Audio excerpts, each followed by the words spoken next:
Rice, he's got an opening. Rice, he could go all the way. He's got one man to beat. Chase Becker spins, hangs, complete. Broughton breaks through. It's a race to the end zone. Touchdown, Sioux. The Sioux strike first. It used to be On the right. Conquers back on top as Region 8 champions. That's Ben Heenick with a load of steam, and he bowls over. One as Blake Burnstrom looks to go. Blake Burnstrom floating in midair for two. Backdoor cut. Cheryl Hayes off the glass for two. There is Nesham. Wow, look at that shot by Addison Nesham. She's putting on a show. You think her heart is pounding? No way. The Lusitano Buffalo Bombers are headed to the state. Corner, 3 seconds, Simiato. No. Put back, no. The Killdeer Cowboys survive.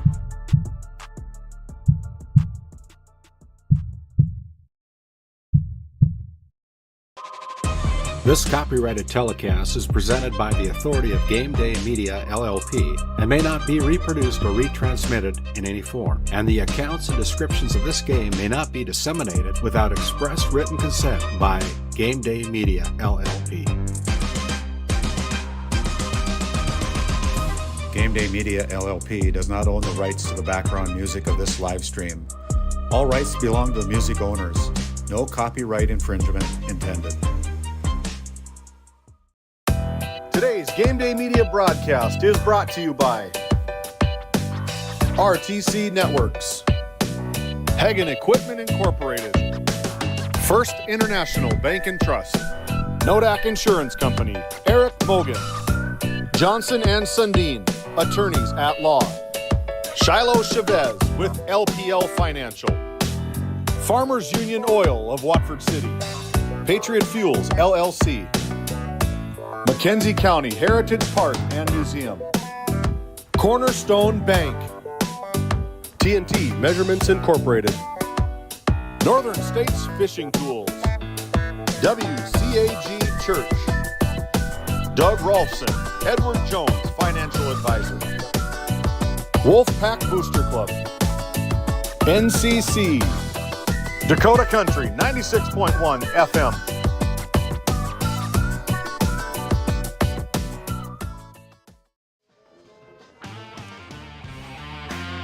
Hello and welcome to Fridley Field, the home of the Wolves, as we welcome you into our first AA football matchup of the year on Game Day Media.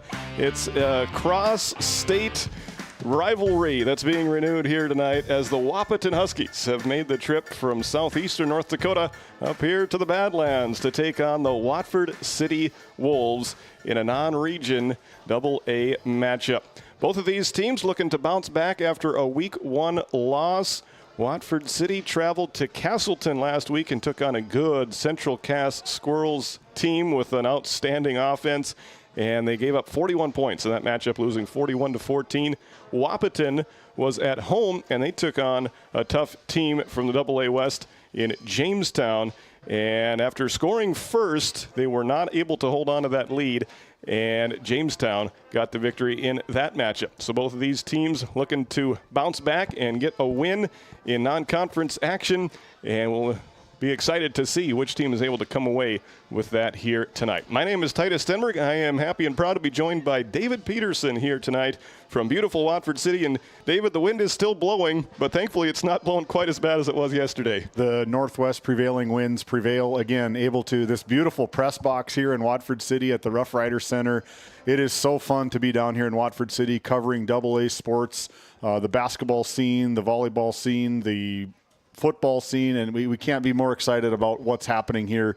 Really looking forward to this matchup between these two teams. Very similar match between the two. Wahpeton with that spread offense and Watford City with that ground and pound. See what kind of defense is made here. I'm excited. Let's go. Let's go. And I'm excited for the coaching matchup. A couple of long-time coaches that we're going to get to see here play chess against each other tonight. Jim Dooley in his second year now as head coach of the Watford City Wolves. And Wade Gilbertson, now the head coach at Wahpeton.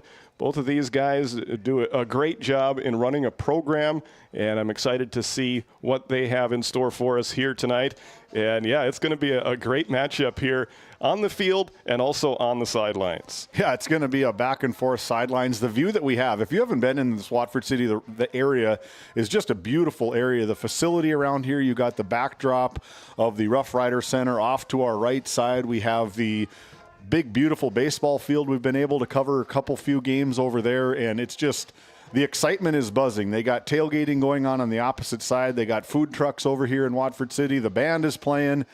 The weather is just right for football right now. It's football weather. It is football 101 right now, and we're really looking forward to this game. That's right. And if you aren't able to make it here tonight, but can in the next couple of weeks, we got 2 more home games for Watford City coming up after tonight as well.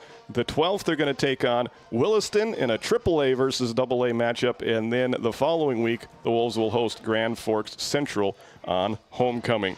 You are watching your Hagen Equipment pregame show, your source for Case IH, Bobcat, and many more lines of equipment in Watford City. I want to thank all of our sponsors who have joined with us for this season on GameDay Media. Stick around. We've got a lot more on your Hagen Equipment pregame show as we get ready for the Wolves and the Huskies from Watford City. We're back after this. When the job demands power and precision, turn to Hagen Equipment in Watford City, your proud Case IH and Bobcat dealers. From equipment rentals to a full service department and an extensive parts inventory, Hagen Equipment has what you need to get the job done right. Stop by 805 South Main Street in Watford or visit HagenEquipment.com.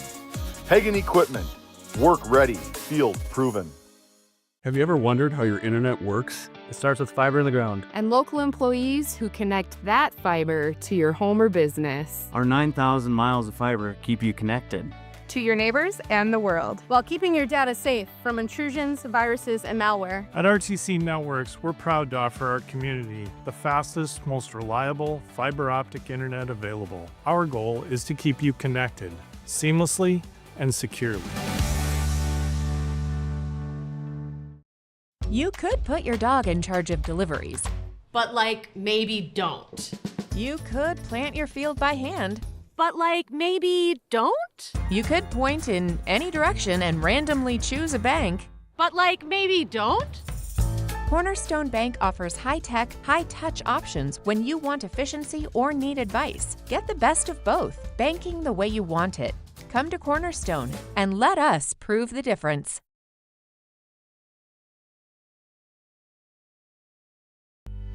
At Johnson & Sundin Law Office, we combine big case expertise with small town service.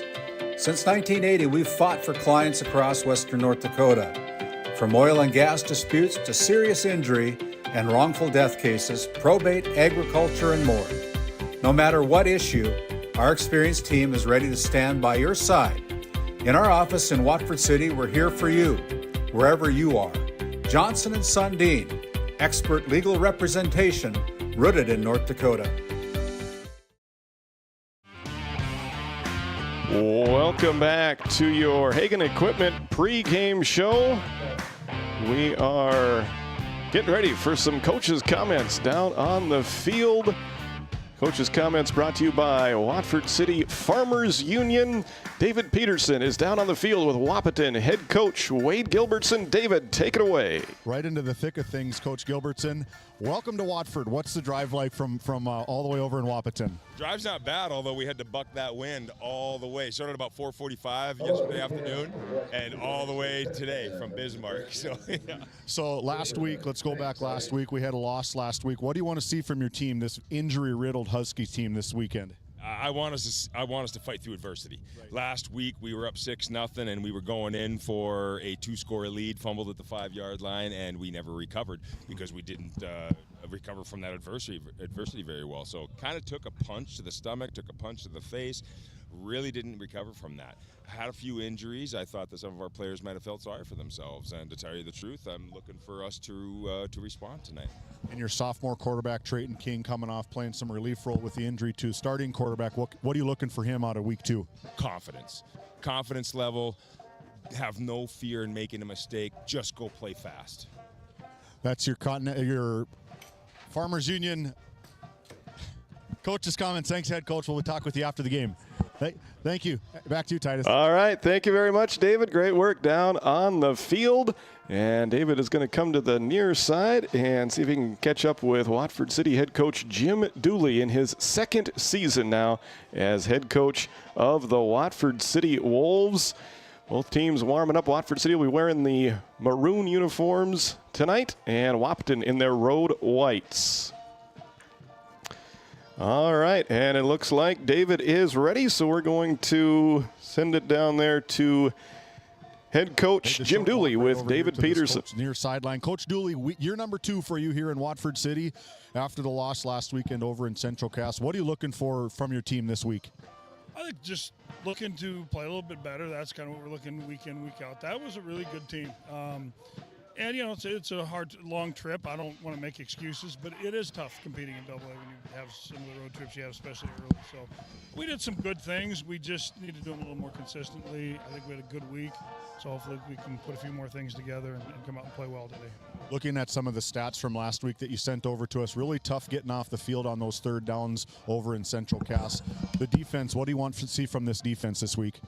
Well, I think defense is not giving up big plays. A lot of times we would get them in maybe some longer yardage situations and they'd make a play. Or I know there was one play we had 3 guys right there in the backfield and it looks like there's going to be a loss of 2. Suddenly it's a gain of 21. So we have to eliminate those things. Offensively, week 2, who's one of the highlight players we want to see some action from this week? Well, I think, bulk of it is with our running backs and Tristan DeVries and Riley Liedelberger. Brogan Shannon, too. And then we've got Baylor Salas playing quarterback. He's kind of more a running quarterback. So he'll give us some things there as well. Okay, you heard it here, Coach. Thank you, Coach, for your time. Our Watford City Farmers Union Oil Coach's comments. Back to you, Titus, in the booth. All right. Thank you very much, David. Great insight there from both head coaches. And those guys are going to play a big role in the way the game is played tonight here. And play calling with this wind that's coming out of the north-northwest, it will keep things interesting here this evening in western North Dakota. I want to welcome all of our friends from the Wahpeton area who are watching, unable to make the trip. It's a long one for sure, so we hope you enjoy our coverage way out there in eastern North Dakota. Your pregame show is brought to you by Hagen Equipment in Watford City, and we'll be back with more on your Hagen Equipment pregame show after this.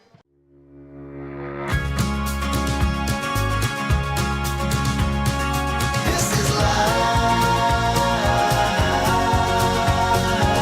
This ain't no ordinary. This ain't no ordinary life. This ain't no ordinary. This ain't no ordinary life.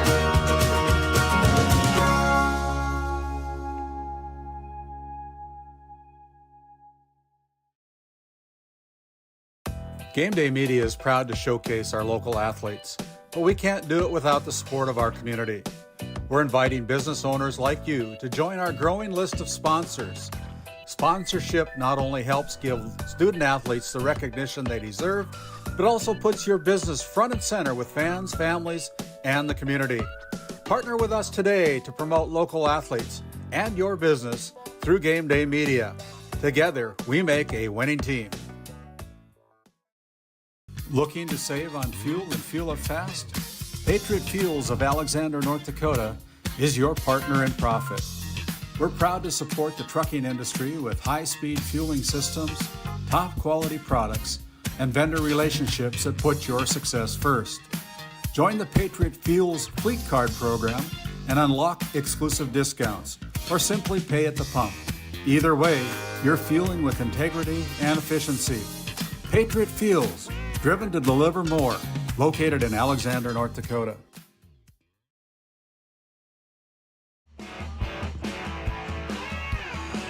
Welcome back to your Hagen Equipment pregame show. Let's take a look at our TNT Measurements Spotlight Player. TNT Measurements has been serving and supporting the oil and gas industry for over 25 years, focusing on oil and gas measurement. When you want it measured right, contact TNT Measurements. And Both of these guys are going to make it easy on our cameraman tonight, Curtis Long. They're both headed towards midfield for the coin toss. Let's take a look at number 72 for Watford City. He is Thaden Arnold, goes by the nickname Big Red.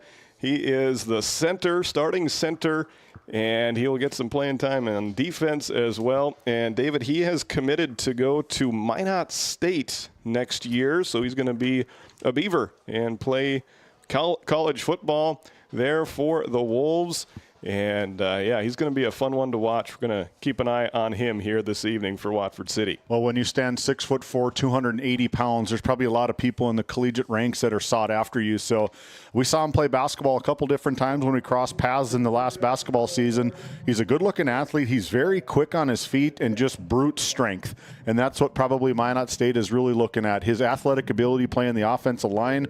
I got him sitting out at the center position. So he's probably one of the smarter players on the team, able to direct traffic on that offensive line and get out and pull if he has to in this big run offense. And playing center for a Jim Dooley offense is different than playing center for a lot of other offenses. So, yes, he plays a very important role.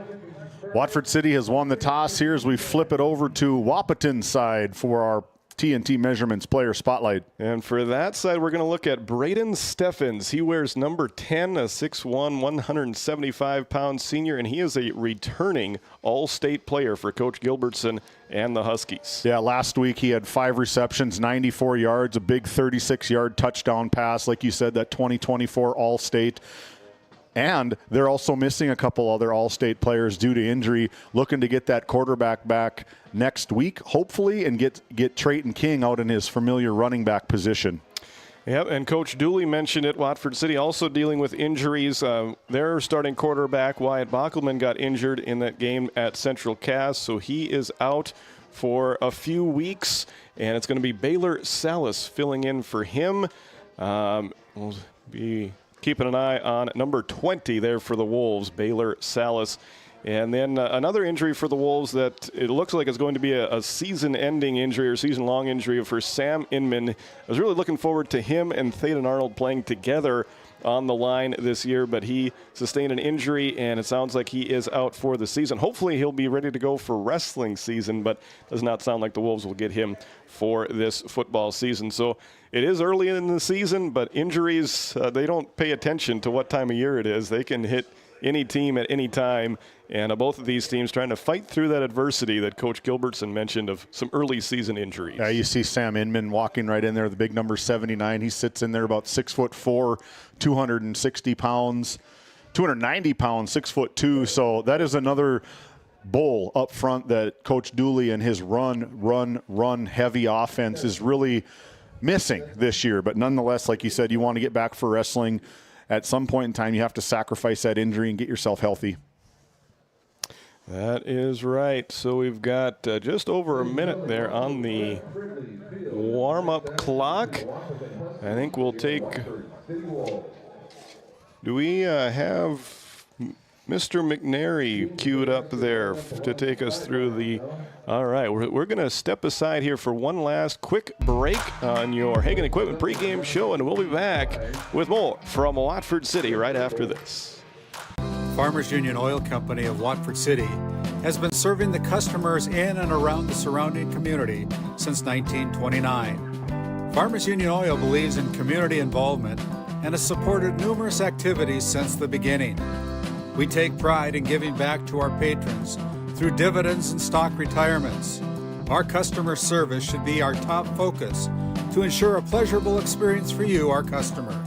Whether you're looking for gas, fuel, hardware, or just needing to fuel the body, Farmers Union Oil is your one-stop shop. Let's join tonight's national anthem here in progress.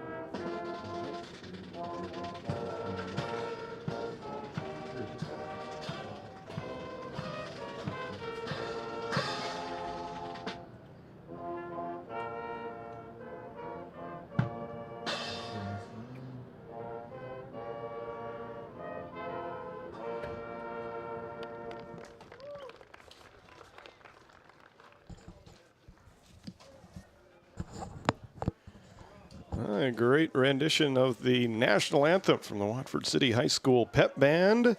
And now let's take a look at the Patriot Fuels starting lineup. Patriot Fuels is conveniently located on Highway 85 North between Alexander and Watford City for all your fueling needs. They'll introduce Wahpeton over there from the west end zone first, and then it'll be Watford City being introduced from right in front of us here in the press box at beautiful Fridley Field.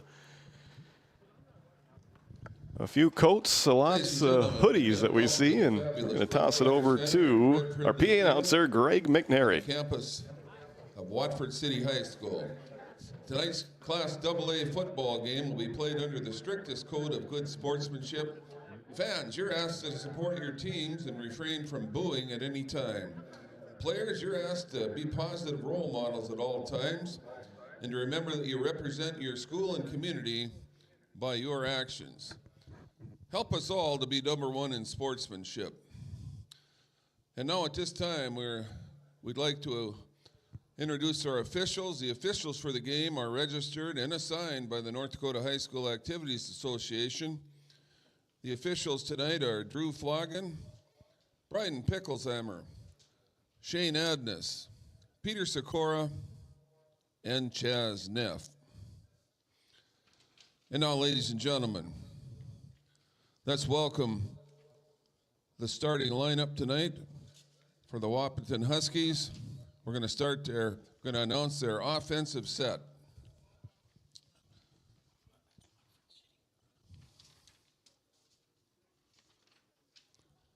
Starting at quarterback tonight, he's a sophomore. Number 13, Trayton King. Starting at feature back tonight, he's a senior, number 28, Michael Peterson. Starting at wide receiver, he's a senior, number 10, Braden Steffens. Starting at wide receiver, a sophomore, number 4, Cooper Coolmo. Starting at wide receiver, number 6, he's a junior, Aiden Bonchus. Starting at wide receiver, he's a senior, number 19, Isaiah Brushert. At a tackle, number 62, a senior, Luke Anderson. At a tackle, a senior, number 73, Elijah Roberson. At a guard tonight, number 57, he's a senior, Hunter Belke. Starting at a guard, he's a junior, number 54, Ryland Flack. And rounding out the starting lineup tonight for the Wahpeton Huskies, he's a junior, he's a center, he's number 74, Isaac Anderson. Coaches for Wahpeton, Mr. Wade Gilbertson. His assistant coaches are Cale Peterson, Patrick Gulen, Evan McCall, Casey Materi, Jordan Ralph, Ryan Smith, and Brett Gilbertson.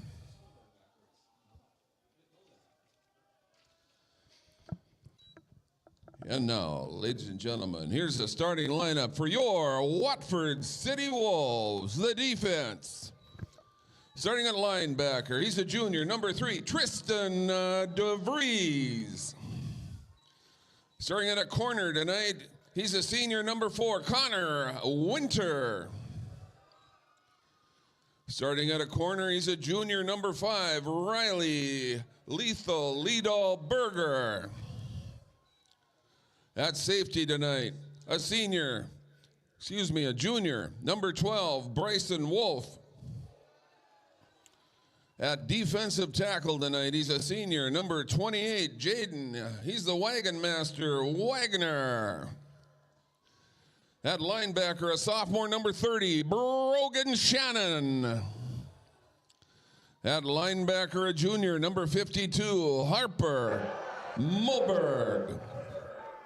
Defensive end tonight, he's number 72. He's a senior, the big redhead, Thaden Arnold.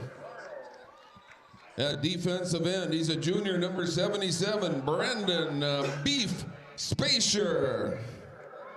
At tackle, he's a sophomore, number 78, John Holland. And rounding out the starting defense for your Watford City Wolves, he's a junior, number 81, a safety, Carter Breitbach. Head coach is Jim Dooley, assisted by Mark. So there are your Justin starting Hager, John lineups, Hall, Michael brought to you by Patriot Fuels. We want to thank Patriot Fuels for coming on board with us for this year as we bring you the starting lineups for this matchup. Going to be a good one here this evening between the Wolves and the Huskies. Wahpeton won this matchup last year down in Wahpeton after this rivalry took a few years off. It's a windy game, but it's nowhere near as windy as one of the times that Wahpeton came here. That was probably the windiest game in the history of this new Fridley Field. Reminiscing with Coach Gilbertson about that one. There was punts that went backwards in that game. So oh my! I've played in one of those, and those are no fun. You know, we're joking down on the sidelines. He goes, "I'd hate to see that bus fuel bill from Wahpeton all the way over to Watford City, North Dakota, bucking a 60-mile-an-hour wind, no doubt." But absolutely. The end of the day, they're here, they're ready to go, and it's football season. The weather is perfect. The atmosphere is even better. The company we got is the top-notch stuff. We're excited to kick off Watford City football here on Game Day Media. Yeah, it's going to be a good matchup between these two. A couple of teams that wanted to get off to a win last week, but both of them were unable to do it. So a little bit of desperation perhaps here tonight, and it should be a fun matchup in Western North Dakota. Jaden Wagner will tee it up, and he'll have the wind at his back here this evening as he kicks it deep to Caden Barth. A bouncing kick picked up at the 20-yard line by one of the up men, and that's a big return for Austin Fensky. He's going to cross midfield and give Wahpeton some good starting field position for their first drive of the game. First action to see this spread offense is what I would call it. They got 4 wide receivers listed and 1 running back in Michael Peterson. He comes in as the senior with 18 rushes, 80 rushing yards. Doesn't carry it or doesn't receive it too many times. I like the no-huddle offense. They turn over to that sideline, look at Coach Gilbertson, and it is full throttle, pedal to the metal for these Huskies. Yeah, it's going to be a hard situation for us probably to try and get many RTC Networks instant replays on this Wahpeton offense. The Watford City offense, much more feasible to get some replays in there, but we'll play that by ear and see how it goes. So it will be Trey King there in at quarterback. Both teams using a backup quarterback from Plan A as he will fake the handoff. He keeps it. And a pretty good tackle there, limiting the yardage by John Holland, the big 6'4", 332-pound sophomore for Watford City. That is a load. That's going to command a double team probably every single time that the Huskies try to run the ball, standing 6'4", 332 pounds. Hey, Minot State, if you're looking at Faden Arnold, here's another one right in the backyard here in Watford City as well. That's right, 5-yard pickup there for King. Only he and Peterson carried the football last week for Wahpeton in that game against Jamestown. Good job by the Wolves defense to spread this one out, and a nice tackle by Brogan Shannon brings him down at the 42-yard line. Brogan Shannon, his outside linebacker position last week over in Castleton. 3 tackles, so he likes to roam the sidelines. Just a sophomore for head coach Jim Dooley. You like to see these kids get out in the open and make big plays. It's tough to do that on your own on this spread offense. 3rd and 5. After no gain on that play, it'll be another handoff and a good stop by the Wolves. I think that was Brogan Shannon again. So we take a look at that RTC Networks instant replay right here. Ball snapped out of that shotgun formation. Take an eye on Brogan Shannon on this left side of his linebacker position. Comes in on the play almost untouched and just lights him up, able to get downfield assisted by number 52, Harper Moberg, the 6', 202 defensive lineman as well. 4th and 4, it's a fumble. The Wolves recover it. And either way, it doesn't matter who recovers it. If it wasn't a turnover, it's a turnover on downs. And I think it's a fumble recovery by Brandon Spacier. And the Wolves defense with a big stop to start the ball game. We take a look at that RTC Network's instant replay. Ball put right on the numbers from the center. Just wasn't able to get that quarter to running back exchange on a big 4th down penalty here for Wahpeton. Turnover. First turnover of the game. Is that what it's going to come down to with this big win? Who's got the momentum? Who's got the turnover battle? And now the Wolves will have the momentum and the wind at their back as the sun peeks through some clouds here at Western North Dakota. And we get our first look at Baylor Salas at quarterback. It'll be a handoff. It was Brogan Shannon who gets the first carry of the ball game and some good positive yards out to the 47, a pickup of 4. Make sure you tune in to Dakota Country 96.1 FM. Picking up our audio feed of tonight's football game. They plan on picking up quite a few of our football games, also a lot of the basketball games this coming season. So if you don't like listening to us on YouTube, you can listen to us on the radio. That's right. Great to have a agreement there with those guys. So much fun to remain on the air there with Dakota Country. Here's a big carry on 2nd down. That'll be first down yardage on the run there by Tristan DeVries. He was never able to really get going last week at Central Cass, but a great sign there. A pickup of 9 on his first carry of the game tonight. That's tallying already 19 yards on the season. He had 7 rushes for 10 yards last week over in Castleton, and they want to get him going. He is a good-looking athlete for these Watford City Wolves. Saw him a lot in basketball. Has a lot of size, a lot of potential. I like him coming out of this 3-back formation for Coach Dooley. I heard Coach Dooley mention him there in our coach's comments segment of the pregame show. Here is a carry to the right side and some running room. As a pretty good stop there in open territory by Wahpeton. We may have a injured Husky on the play as Liedal Berger gets his first carry of the game, pickup of 4. And Steffen slow in getting off the field and over to his Wahpeton sideline. That would be a huge injury for the Huskies. Hopefully nothing serious there for Braden Steffens. Yeah, and that's one thing that Coach Gilbertson doesn't want to see is any more Huskies limping off the field. No pun intended, but it's going to be a dogfight tonight between the two. You get what I'm saying? That's right. The Wolves and the Huskies. 2nd and 6. The quick snap goes to Shannon.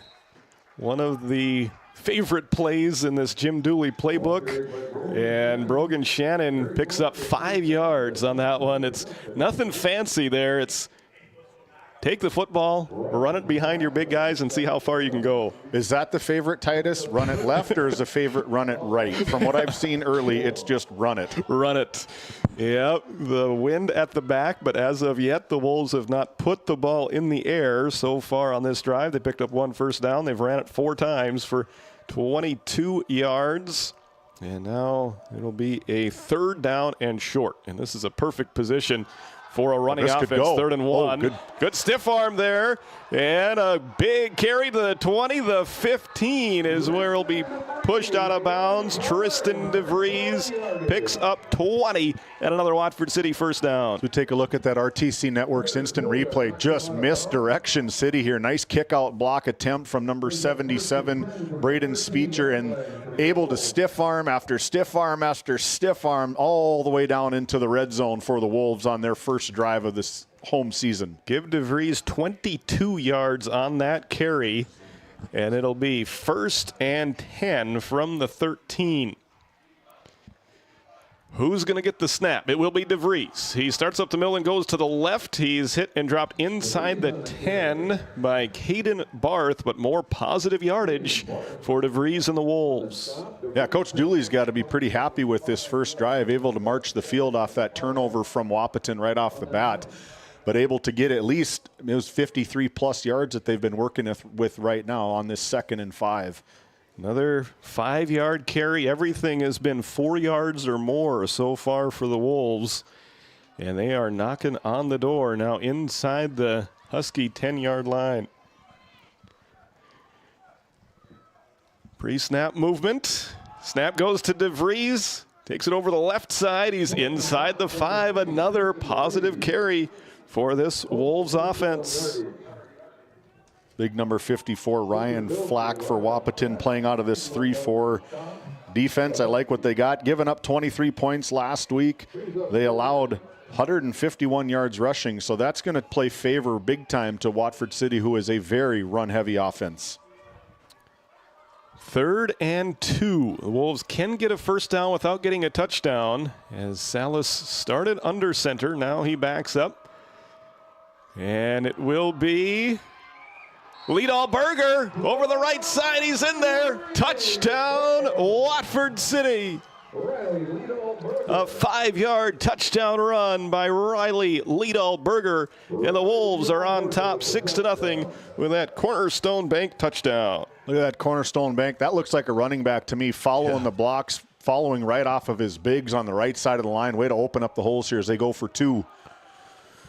Wolves offense staying out there, and they will convert the 2-point conversion. 8-0 Watford City with 6:06 to go in the first quarter. Riley Liedal Berger once again.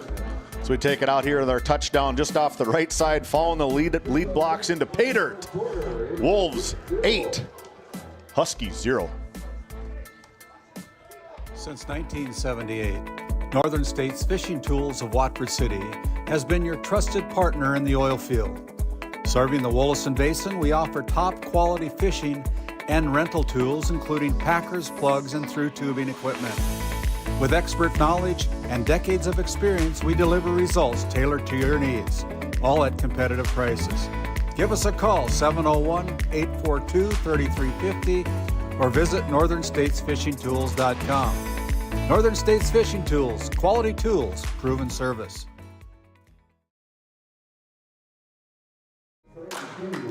What a drive for the Wolves offense. 8 plays, 57 yards. It took 4 minutes and 6 seconds off the clock. 3 first downs, 5-yard touchdown run by Riley Liedal Berger.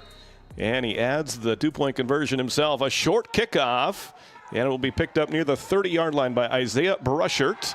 And he is hit at the 35-yard line. Good special teams tackle by Colton Lewis. Could be another one, another special teams plays that really dictate the pace of the game right now. Again, Wahpeton with this spread offense likes to get the ball out in open space to their athletes, having to go into this 25, 30 mile an hour wind. Hopefully it dies down. I want to see some fireworks. I want to see a track meet back and forth between these two teams. So Wahpeton did not pick up a first down on their first drive. They had a turnover on their 4th down conversion attempt. We'll see what they can do on drive number 2. It'll be a handoff to Peterson. Tries to find some room over the left side of the offense, but not much there. Thaden Arnold in on the stop for the Wolves. We take a look at this RTC Network's instant replay. Thaden Arnold playing his defensive tackle position right on that outside in this 4-3 defense for Coach Dooley, playing a mean. You get into his hands, you're probably not getting away from that one. 2nd and 9, and it'll be a fake handoff to Peterson. Our first pass of the game is caught, and it'll be a first down for Wahpeton up to midfield. Right at midfield. Nice catch, nice pitch and catch for these Huskies. I'm going to try sneak a replay in here. If he's able to get outside here, that could probably go the distance as we take a look at our replay here. Just a little 5-yard quick hitch. Block is there. Just kick outside and down the sidelines you go. There's nobody stopping you till the end zone. Cooper Coolmo with that catch in the first down of the game for Wahpeton. They now have it up to midfield with 5:20 left to go in quarter number 1. Watford City up early, 8-0. King takes a snap, fakes the handoff to Peterson, keeps it over the left side. A spin move gets him a few extra yards there, down to the 47. Was that the right decision with that run pass option for Trayton King? He had it right in the gut to the running back. Looks like Adrian Peterson sitting out there with number 28 for this purple and white striped Huskies offense, but you could see the handoff put right on the gut, pulled it away, and maybe took off the other direction. But I like the RPO from these guys. Tim Randalls checks into the game for Watford City's defense as he tries to defend against the 2nd and 7 play. We have our first flag of the game with 4:39 left to go in quarter number 1.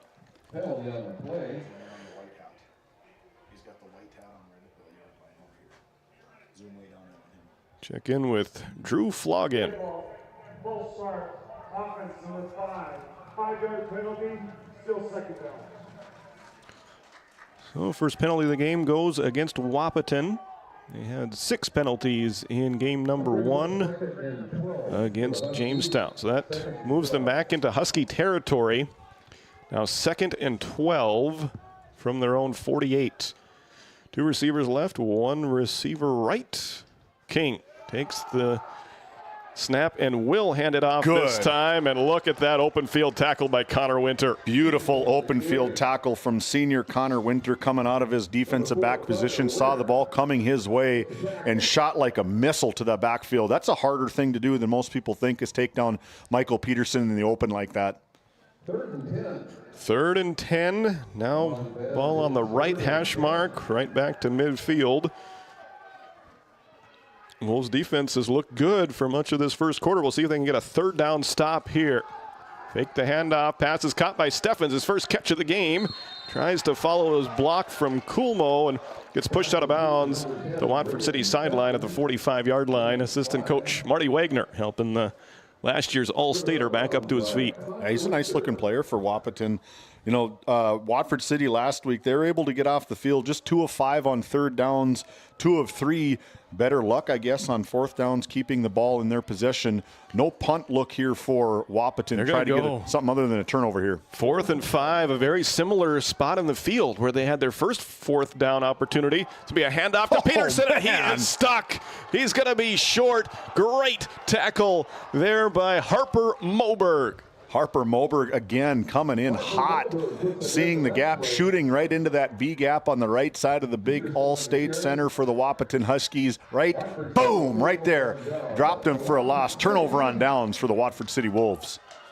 The Wolves took over at their own 43 the first time.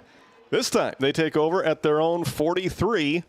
Once again, they lead it 8-0. We'll see if they can go 57 yards once again like they did on their first possession.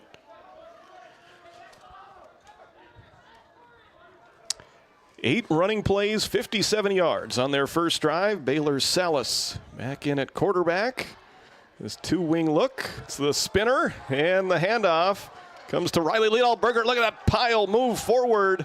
Or correction, that was DeVries. 3, not 5. Tristan DeVries got the handoff that time, and he takes it to the 49-yard line, a gain of 8 on first down. Titus, if you got any room in that spreadsheet over there, type in yards after contact. Yeah. That's at least 4 yards right after contact, that initial hit from Wahpeton, and DeVries keeping those legs pumping. Downfield he goes, getting the big push from the offensive line as well. Already 47 yards on the ground for Tristan DeVries and this Wolves offense. And once again, they're in plus territory now on the Wahpeton side of the field. Salas going to throw it with the wind at his back. He's got Hitch and ladder. Look at that hook and ladder. DeVries getting down the sideline inside the 20, down to the 15-yard line. How about that? We take a look at that RTC Network's instant replay right there. I think I saw it all the way. They don't throw a whole lot, but when they do, they're going to get some trickery in there. I think if DeVries is able just to keep running instead of misdirection right there, he probably gets another 5 or 6 yards, maybe even into that end zone as well. Hey, David, how do you stat that play? That is a reception with a pitch. If you're editing your formulas, you just will try to figure that out too. Hey, Chat GPT, where you at? Right. A 33-yard play for the Wolves, and this will be Liedalberger taking it over on the right side, gets it down to the 11. More positive yards for this Wolves offense. Now you got me interested, Titus. I'm going to have to check it out. It's got to be a pass reception for sure. Yep. It has to be a receiving yards. Winter gets the reception, and then I think the yards get split there between Winter and DeVries, but we might have to look that up during our Nodak Insurance Company halftime show. GameDay Media now taking applications for a rules analyst. That's right. 2nd down and 5 from the 11-yard line. And that play not going very far for Brogan Shannon. Looks like they'll give him forward progress to about the 9.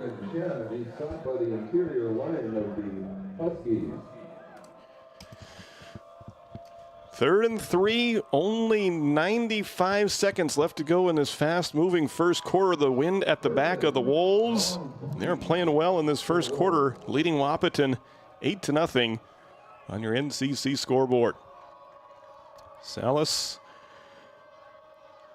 and Liedalberger both ready to receive. A snap is bobbled. Salas able to bring it in, and then he's hit and dropped near the line of scrimmage by Braden Steffens, and that'll bring up 4th down for this Wolves offense. Well, Titus, the passer gets credit for the full yardage of the completion.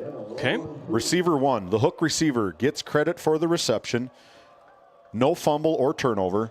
Receiver 2 gets credit for rushing yards from the point of the lateral. All right, very good. 4th and 3, important play for the Wolves. Liedalberger trying the right side. He gets stood up. Boy, it's going to be close. Same play as their touchdown and 2-point conversion play there from Watford City, but big Michael Peterson coming in out of his outside linebacker position, driving him back, getting a buddy on his side. He got it. Based on that spot, I think the nose of the football is right where it needed to be, but we're going to have a measurement. Looks like we're going to have a measurement, I believe. Ladies and gentlemen, don't forget about the... It's a big measurement right here. This is a huge measurement. It's 4th down currently, correct? Yes, that was 4th and 3. For whatever reason, our thing is saying 1st and 6 on the 6, so they must have signified a 1st down on the scoreboard already. Or the scoreboard operator. He has faith. Has a good view. Yeah, he got it. Right? He did not get it. Oh, man. The Huskies hold. Wow. Faden getting his big eyes down there, checking out. Are you sure? Is there an index card in Drew Floggin's pocket? Yeah. Wow, that had to be close. That had to have been inches. That's got to be a good defensive hold for the Wahpeton Huskies. Yeah, red zone stop. On the 6-yard line. Last week they were 2 of 3 on 4th down. Excuse me, that was Watford City. 4th down, they were 1 of 5, so they're 1 for 1 right now. So this Husky offense now will have to run one play into the wind, but then they'll get the wind at their back. After likely just one play, we'll see what they elect to do. And it's going to be a short gain on 1st down, and I'm guessing that will be it for this first quarter. Peterson on that carry picks up a couple. But he did pick up a yard. Clock down to 10 seconds, and it looks like that will be it. Really good first quarter for the Wolves. Wahpeton gets a little bit of momentum right at the end with that 4th down stop. And after 1 quarter of play, it's Watford City 8, Wahpeton nothing. Stick around, we'll have more AA football for you on Game Day Media and Dakota Country 96.1 after this timeout.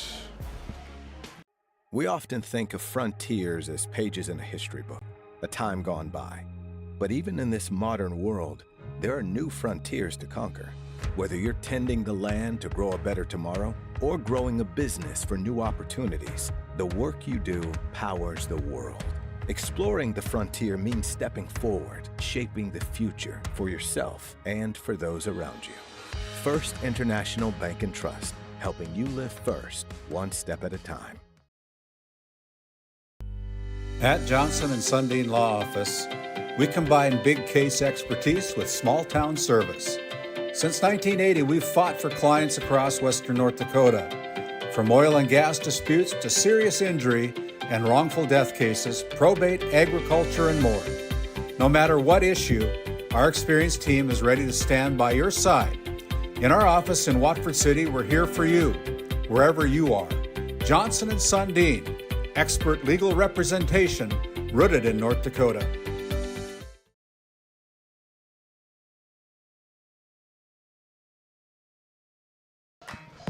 Welcome back to Watford City. Good first quarter of action as we get set for the second quarter.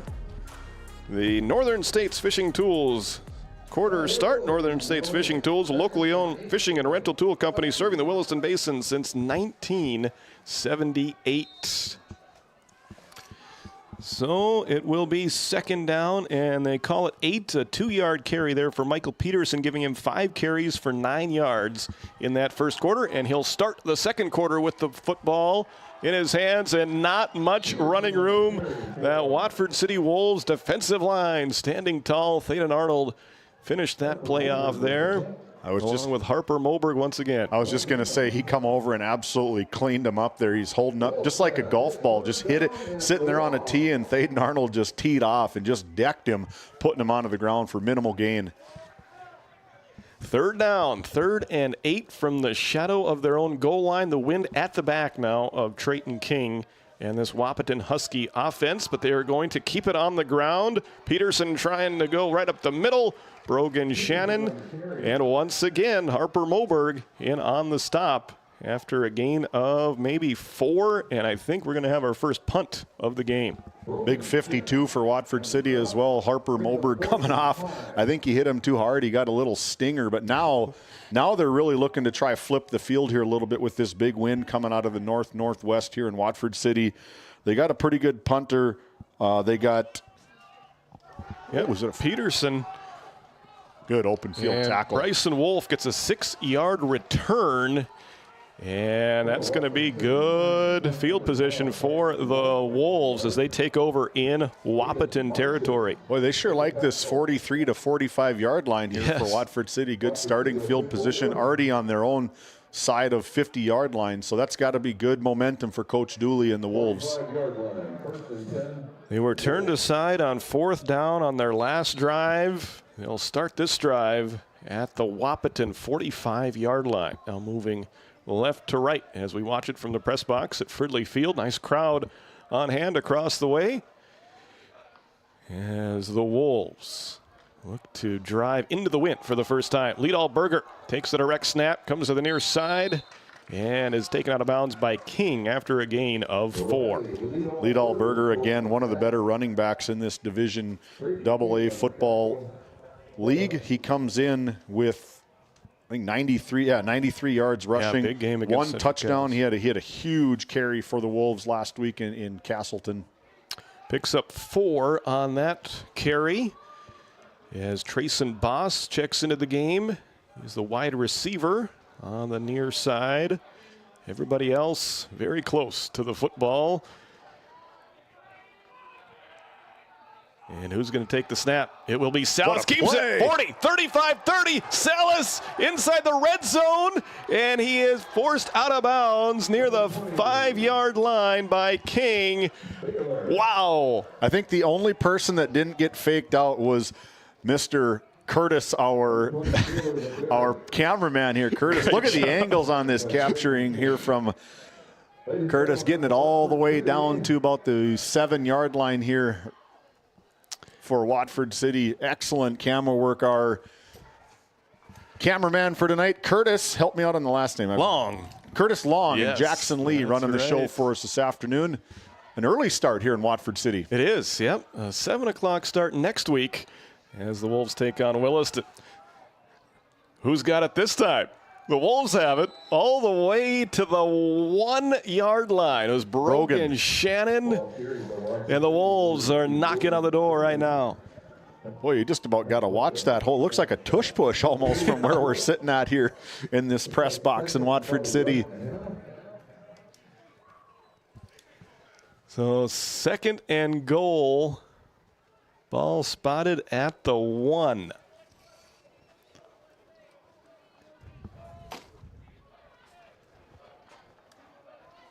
I'm saying quarterback keeper, I'm just giving Thaden a tap on that big right hip, saying, hey, I'm going right in behind you, man. It will be Liedal Berger coming to the right side. He's in there. Touchdown, Watford City. Riley Liedal Berger. 2nd touchdown of the game for the Watford City junior. They are so bunched in there together. Just a direct snap to the running back, follows his line over and into the end zone, almost untouched for a 2nd Watford City Wolves touchdown here early in quarter number 2. 4-play, 45-yard drive. And That one took just over a minute off the clock. We'll see if they can tack on another extra point. This offense, I was talking to Drew Floggen before. He said, you guys are going to have a tough time seeing where that ball is landed. Stretch out for the end zone, no good. But Drew Floggen was right. It's tough to see where the ball is at from up here for sure. It is, but it is fun to watch. Hope you're enjoying our coverage here this afternoon. It's Watford City 14, Wahpeton nothing on your NCC scoreboard as we take a look at that RTC Network's instant replay of the touchdown from Riley Liedalberger.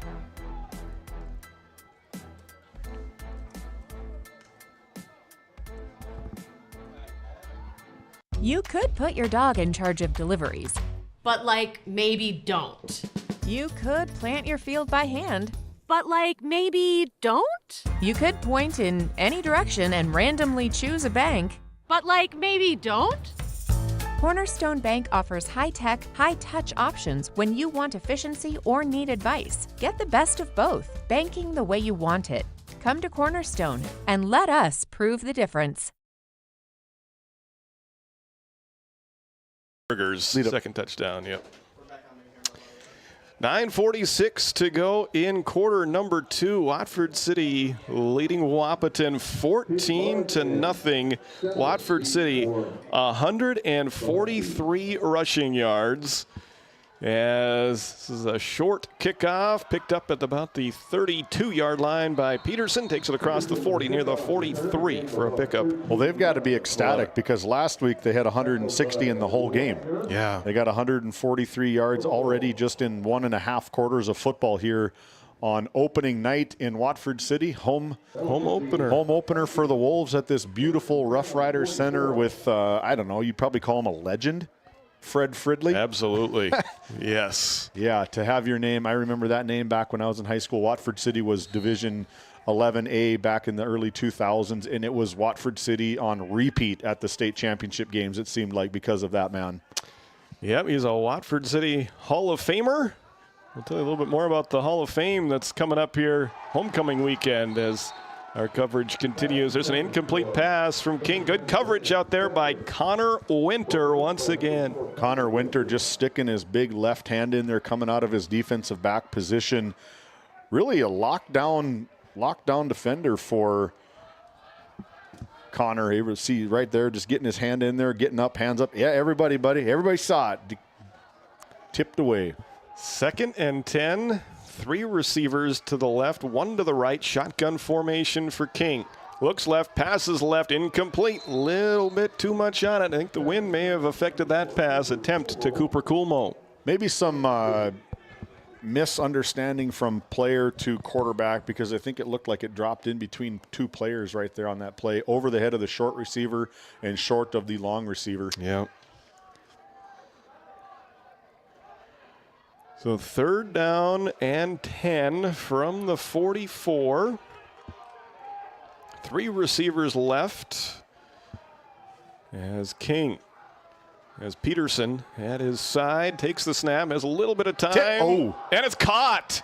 Caught by Steffens into Watford City territory for a first down. Tristan DeVries thought he had an interception. We take a look at that RTC Network's instant replay. I don't know if Tristan DeVries can get any closer to that football, but he was just a fingernail away from deflecting it. Nice concentration from the All-Stater in Mr. Steffens. 19-yard reception there, gets the 2nd first down of the game for Wahpeton. This will be a fake handoff to Peterson. King keeps it over the left side. Brought down at the 32-yard line, pickup of 4. Good fight from Thaden Arnold right there, the defensive end, just getting double-teamed and demanding getting that double team from the Huskies and able to fight them off and bring them all 3 to the ground on that last play. 4th play of this drive. We're inside 9 minutes remaining in the second quarter. Watford City leading 14-0. So far in this one. 2 receivers go to the right, 1 to the left. Handoff to Peterson. He finds a little crease. And the best rushing play of the game so far for Wahpeton, down to the 19-yard line. You take a look at that replay. That is a stop and go. That's what 19-year-old, 18-year-old knees look like right there. Michael Peterson just frees, powers to the right side. Nice downfield blocking from the Huskies and able to get a big gainer and down into that red zone. Second first down of the drive. As King sends a man in motion. They will hand it off to him, and that's Coolmo breaking a tackle inside the 15, down near the 12. As another positive carry for Wahpeton. Jaden Wagner in on the tackle. Coolmo's second carry of the game. That one picks up 6. Yeah, Cooper Coolmo's got 1 touchdown on the season, a 26-yard touchdown reception. No rushing yards for him yet this season, but it's got to be one of the all-time names there, the Cooper Coolmo. I like it. Ball on the near hash mark, 2 receivers to each side. King throws it to the right. It is caught by Steffens, and he's down at the 8-yard line. Good tackle by Connor Winter after another Wahpeton first down. Again, Connor Winter, a couple good plays here on this drive. But let's take a look at where this ball is going. If you look at that up receiver, number 2, I believe it is, he could probably put it into the end zone if he makes a good solid throw. Maybe number 4. Mr. Coolmo could have had a second receiving touchdown there if you would have seen, quarterback would have seen him open.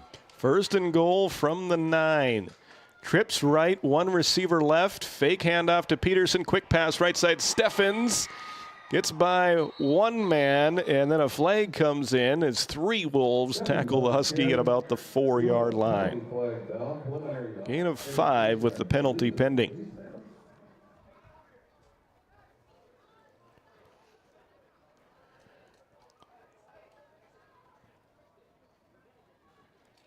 It's going against Wahpeton. Block in the back is what indication looks like. Second penalty of the game. Both of them have been against Wahpeton. Offense, number 19, 10-yard penalty for the previous spot. Replay, first down. If you haven't done so already, make sure you find us on YouTube.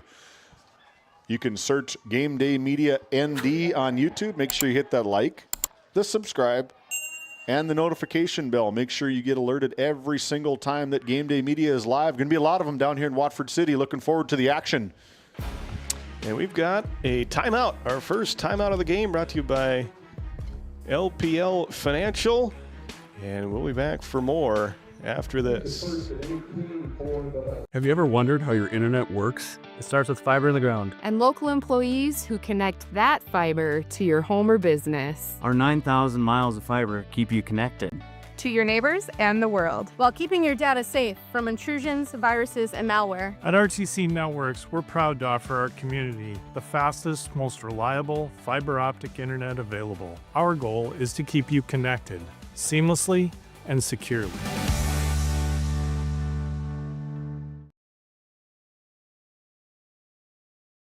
Brogan Shannon slow in getting up there for the Wolves, but it looks like he is all right. Athletic trainer Zach Beebe doing a great job, as always, here in Watford City. We want to thank the Wolfpack Booster Club coming on board with us just a couple weeks ago, supporting everything Watford City. The strength is in the herd. The strength is in the pack down here in Watford City for the Wolfpack Booster Club. So, replay of first down after the penalty. King keeps it Look himself. at the push. Oh. That's a good carry. Initial contact made by Birch Cheddar, but credit King for keeping that play going. And it turns into a 9-yard gain for King, getting most of that penalty yardage back.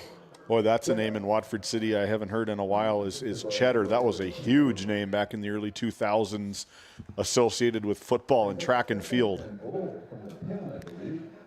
Brings up second and goal from the 10-yard line.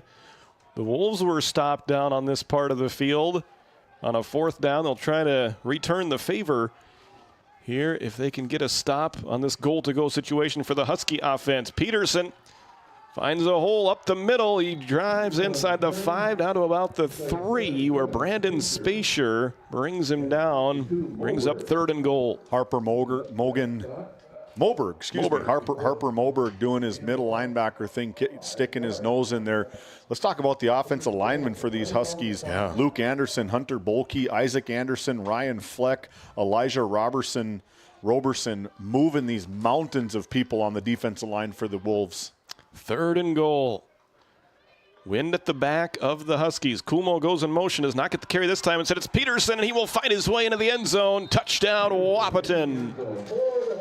Peterson gets the Huskies on the board. So we take a look at the RTC Network's instant replay. A lot of misdirection here in Wahpeton football this season as Kulmo goes from left to right. Quick little handoff right into Michael Peterson, and up he goes. Good kick-out block from Steffens allows him to get into pay dirt for 6 for the Wolves. For the Huskies, they will Huskies, there you go. Yep, they will keep their offense on the field as they try to add a 2-point conversion. 2 receivers right, 1 left. King lined up on the near hash mark. And he will throw, and it's a little bit low. Incomplete. Had his man was low and inside on the pass to Isaiah Brushert. And that will keep the score at 14-6. 5:37 left to go before halftime as we take a look at your RTC Network's instant replay. Wahpeton on the board, 14-6. We'll be back with a kickoff right after this on Game Day Media. Since Nodak Insurance Company started, we've gone from paying by mail to paying online. Your proof of insurance is found in an app, and as farming technologies advance, our coverage protects. The way we live and work has changed, but our service and commitment remain. We're evolving to meet your insurance needs, with answers where and when you need them most. Nodak Insurance Company. Stop by our office in Watford City and visit with Eric Mogan and Brady Monroe to see how we can help.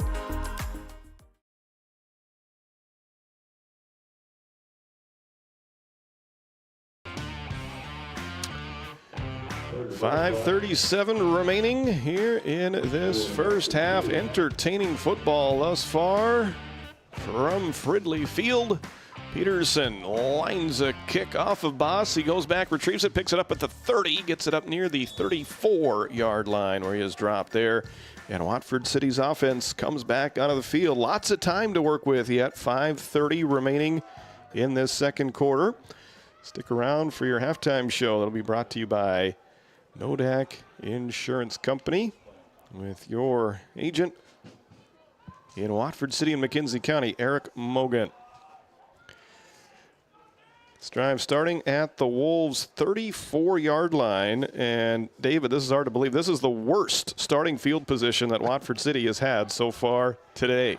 Well, if this is the worst as it gets for Watford City, I'd take it every day, right about the 34-yard line. Is that where they're sitting at? 34. Yeah, I would take that all day long. Definitely. Ball's on the ground. Fumble. Looks like Watford City got back on it, but a negative play on first down.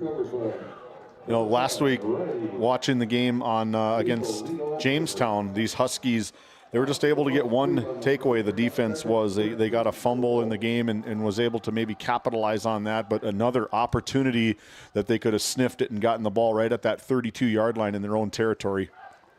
Wolves have one fumble recovery. That was Brandon Spacier back in the first quarter on the first drive of the game. Here is a 2nd and 12 for the Wolves after they picked up that fumble. It will be coming to the near side. Riley Liedal-Berger up in it at the 37-yard line by a couple of Huskies. Gain of 5. This motion everywhere for this Watford City football team. A little quick no huddle here, maybe trying to get some momentum going their way with just 4.5 minutes to go till halftime. They want to get the ball downfield. That's a quick snap. Liedal-Berger. Good vision there to find the look at that yardage, go! And he stays on his feet down to the 43-yard line. So we take a look at that RTC Network's instant replay. You talk about not quitting. Look at this ball, direct snap right to him. Nice kick out block up the field. He goes just running through the arm tackles of the Huskies defense and able to get probably close to 12 to 15 yards after that first initial contact.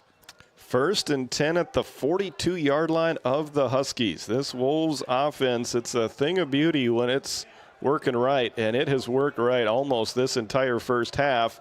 Wolves would love to get one more Cornerstone Bank touchdown on the board before halftime as they drive into this wind. It'll be another good, positive carry as the pile continues to move forward for the Wolves. Liedalberger once again. This camera shot, and they zoom right down in there. They get into a different formation here. 20 calls for the snap, but the ball is snapped right to Berger Liedal. You talk about confusion, even for the coordinators just on the other side of the wall from us, trying to figure out 20's getting it, 20's getting it. No, he's not. 5's getting it. Same play. Now it's Liedalberger right up the middle. And look at the pile continuing to move inside the 35. Very close to another Watford City first down. Steffens in on the stop. And they are going to mark him just 1 yard short. 1 yard short. 3rd and 1 to go here for another Watford City first down. I would say the line of scrimmage has completely been owned by the Watford City Wolves in this first half, able to move the big all-stater in Luke Anderson, another big one, Isaac Anderson and Hunter Bolke.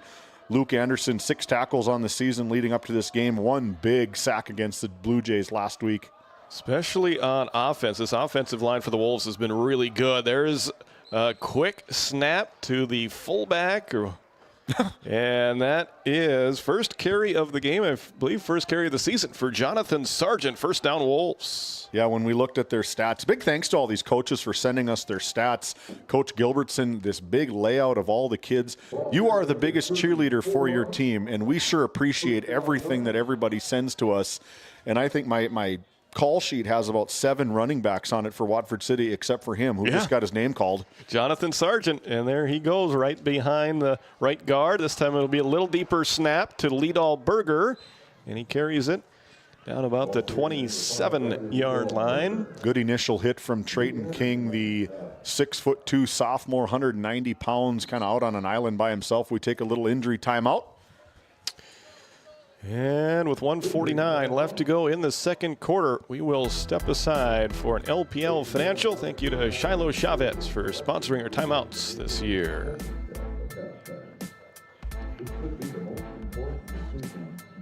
This Game Day Media broadcast is brought to you by Edward Jones is a proud sponsor of Watford City and Alexander Athletics on Game Day Media. Call financial advisor Doug Rolfson at 701-444-4160 for all your investment needs. Edward Jones, member SIPC. We wind the clock with 1:45 and counting left to go in this second quarter. Wolves getting close to the red zone once again. They're at the 28-yard line. 2 rushing touchdowns so far for this Wolves offense as they try to add one more before halftime. It'll be Salas taking the snap. He's going to pass, hit as he throws it. Incomplete, intended for Connor Winter. Good defense there by Cooper Coolmo to knock it away, incomplete.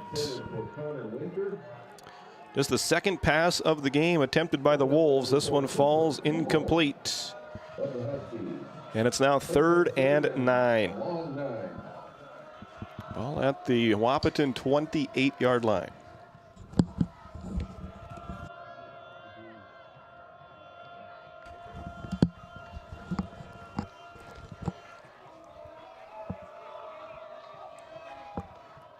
Third and 9 for the Wolves, and we've got a timeout. The Watford City Wolves will take this timeout. Once again, Shiloh Chavez with LPL Financial bringing you your timeouts this season.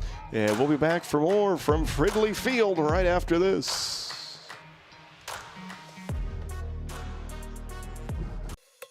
When the job demands power and precision, turn to Hagen Equipment in Watford City, your proud Case IH and Bobcat dealers. From equipment rentals to a full service department and an extensive parts inventory, Hagen Equipment has what you need to get the job done right.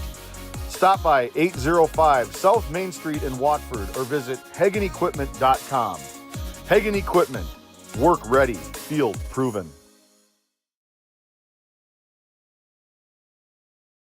Yeah. 1:23 left to go on this second quarter clock.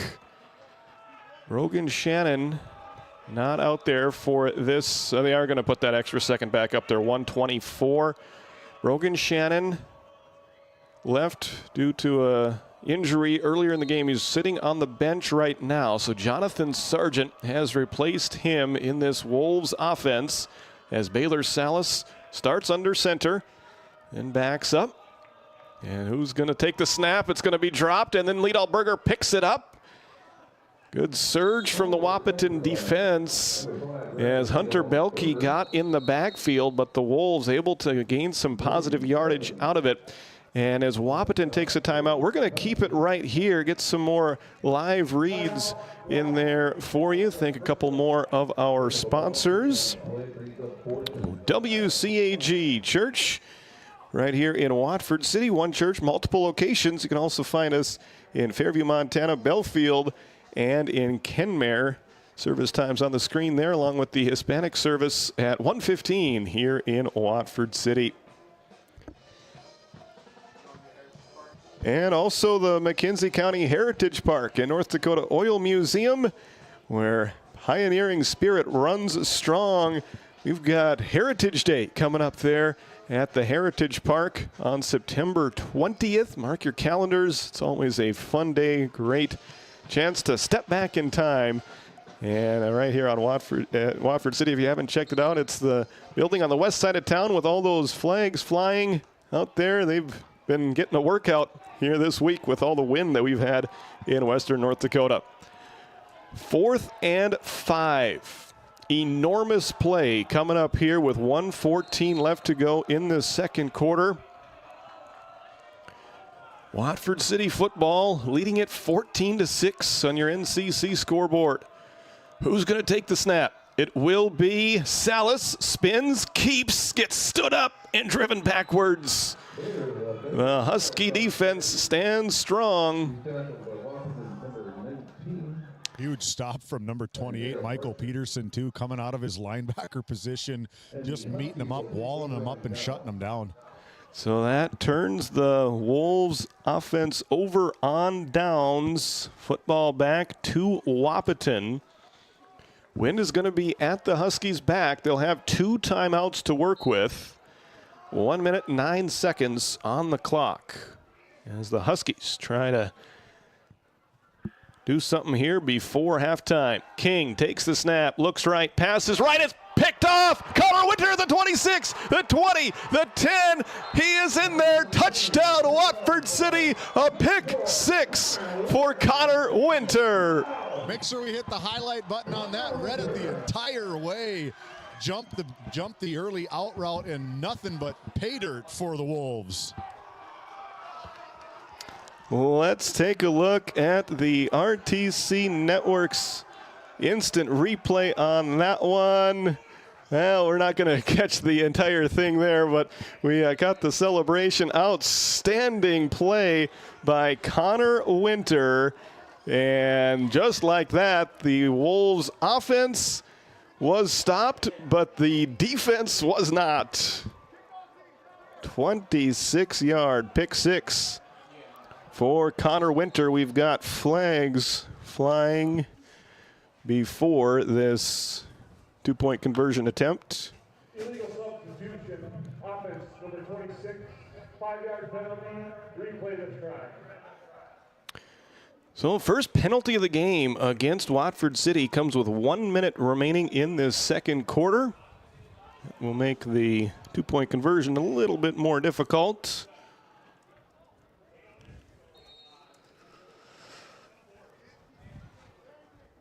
Back to the 8-yard line.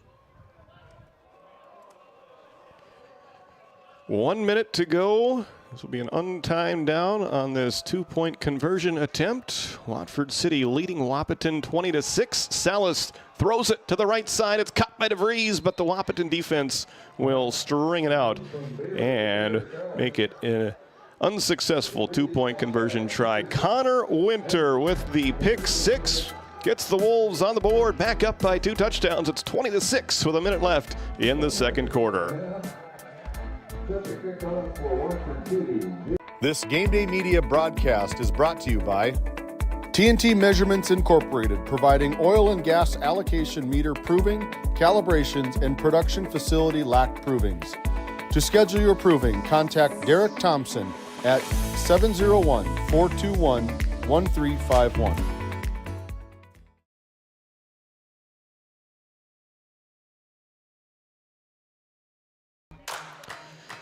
Boy, football games can change with one play, and it certainly did right there after it looked like Wahpeton got some momentum with their fourth down stop. Watford City responds with Connor Winter getting the interception and then the 26-yard return as the Wolves will kick it to the near sideline, and that will travel out of bounds. So a penalty on that kick out of bounds, and Wahpeton will have it with a minute better field position than the last drive started, and still 2 timeouts. So this quick strike Wahpeton offense certainly capable. Number 28, the ball in place at the 35-yard line. First down, Wahpeton. As Trayton King will try to brush off that interception that he threw on his last pass and try to move this Husky offense down the field. 2 receivers right, 1 receiver to the left. King in the shotgun.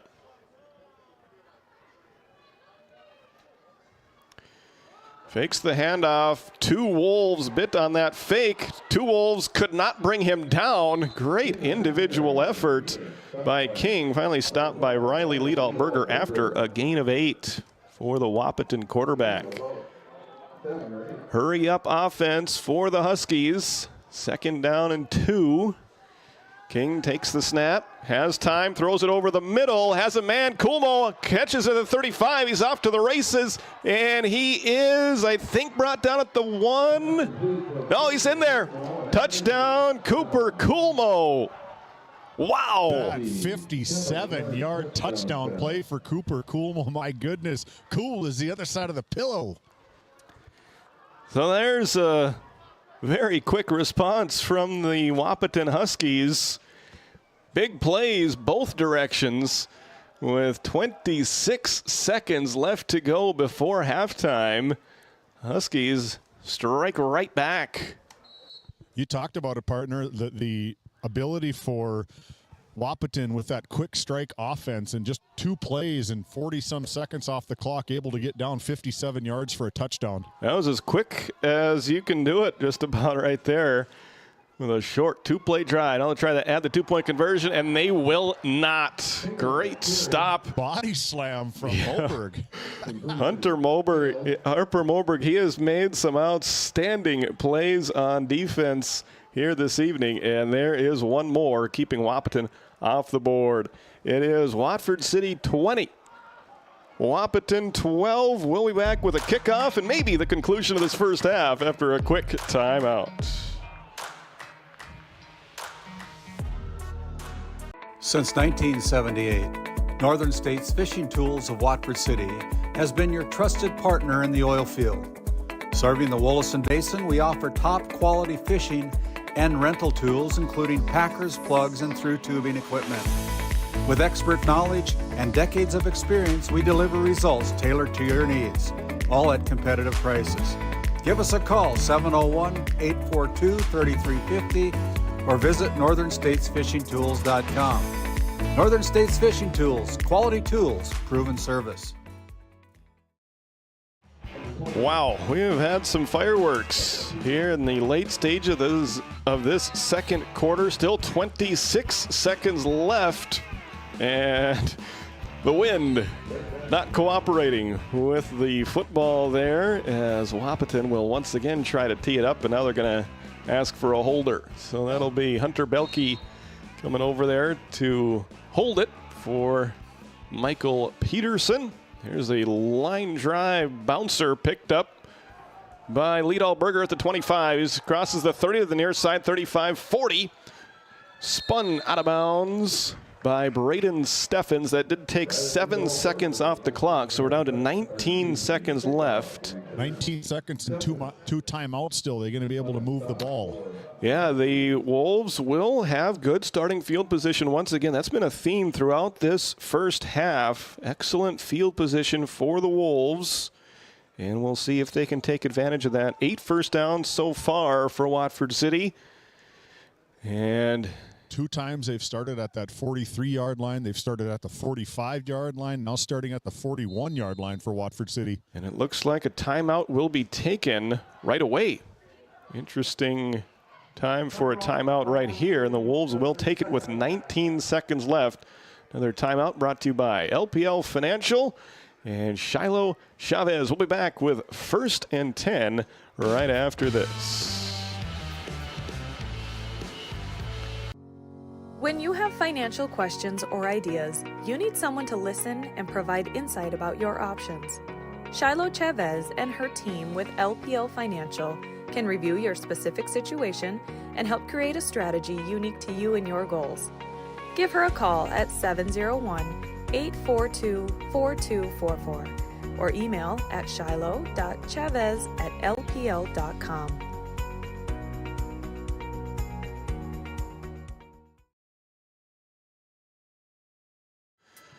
Titus Stenberg with you here. David Peterson down on the field. Our great producer Jackson Lee pushing all the buttons, making us sound as good as possible. Curtis Long doing a great job with our cameraman. We also want to thank our friends at Dakota Country 96.1 for joining us this evening.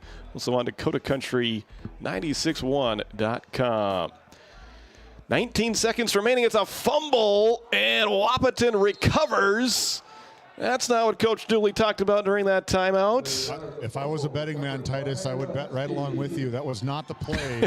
The ball looked like it just was a low snap laid on the ground, and Wahpeton jumped all over it. Kind of surprised everybody on this Watford City sidelines. Trayton King with the fumble recovery. And he'll quickly switch from defense to offense. And my goodness, for big plays that we've had in both directions. We had Wahpeton's defense with a 4th down stop. Watford City's defense scoring on a pick 6. 2 plays later, Wahpeton scores. And now they get the turnover and a chance to get another score on the board as they start this drive at the Watford City 40-yard line. King going to throw it with the wind at his back all the way down to the 5-yard line. Intercepted. Tipped and then picked off by Carter Breitbach. He's trying to make a big play the other way. Brought down at the 40-yard line. Another enormous play. A huge play. We saw it, but the other direction, it was a 57-yard touchdown play. And how fast the Huskies can strike in just one play. Tried to go for the 6-point play from deep, and good heads-up tip drill play from Watford City, able to pick that. A lot of green, 1 second on the clock still. So it started at the 40-yard line, and then the interception. Carter Breitbach returns it all the way to the 40-yard line. And now with 1 second left, what could be in store the way that this final minute has gone? I would take a knee. It was Watford. But there's been so many big plays. Why not add one more? There's the gambler coming up right there. 1 second. We're going to have to wait a little bit longer. Another flag is thrown. See, too many men on the field? Illegal substitution on the offense. 5 yards, still first down. After a penalty, still taking a knee? that knee has sounded a little bit better after a 5-yard penalty. That does hurt the momentum a little bit. But Wolves offense on the field to start this drive at the 35-yard line. This will be the final play of the half unless there's a defensive penalty. So stay tuned. The way that this game is going, not sure what is going to happen. Wolves will run a play. It'll be Liedal Berger looking for a hole around the right side. He gets it all the way to midfield. That's a first down, but that will be the final play of a very entertaining first half. That 16-yard carry for Riley Liedal Berger gives the Wolves exactly 200 rushing yards. And David Peterson down on the field with head coach Jim Dooley. Take it away. Thank you, Titus. Down here with Coach Dooley. I heard you walking the sidelines. Let's keep this momentum up. Let's keep this momentum. Ball gets kicked out of bounds. They strike. Now it's a 8-point ball game. What are you thinking going into the half? Well, not happy with that last score we gave up. And that's what we did. In fact, I said, what play was that? To one of our DBs, he said it's the one we watched on film right before we came out here. So, maybe I need to stop showing them things because that's what ends up getting scored on us. Yeah, we misplayed a coverage, and I know this. They're not going to quit. Our guys should know that. What we have to do is just keep battling hard because we've been in this situation before last year. We learned how to compete last year. We need to take that next step, and we have to figure out a way to do it. Thank you, Coach. Back to your team. Titus? All right. Thank you very much, David. What an outstanding half. We will try to recap that exciting first half of action during your Nodak Insurance Eric Mogan halftime show. We'll be back with your stats and a recap after this timeout. Looking to save on fuel and fuel up fast?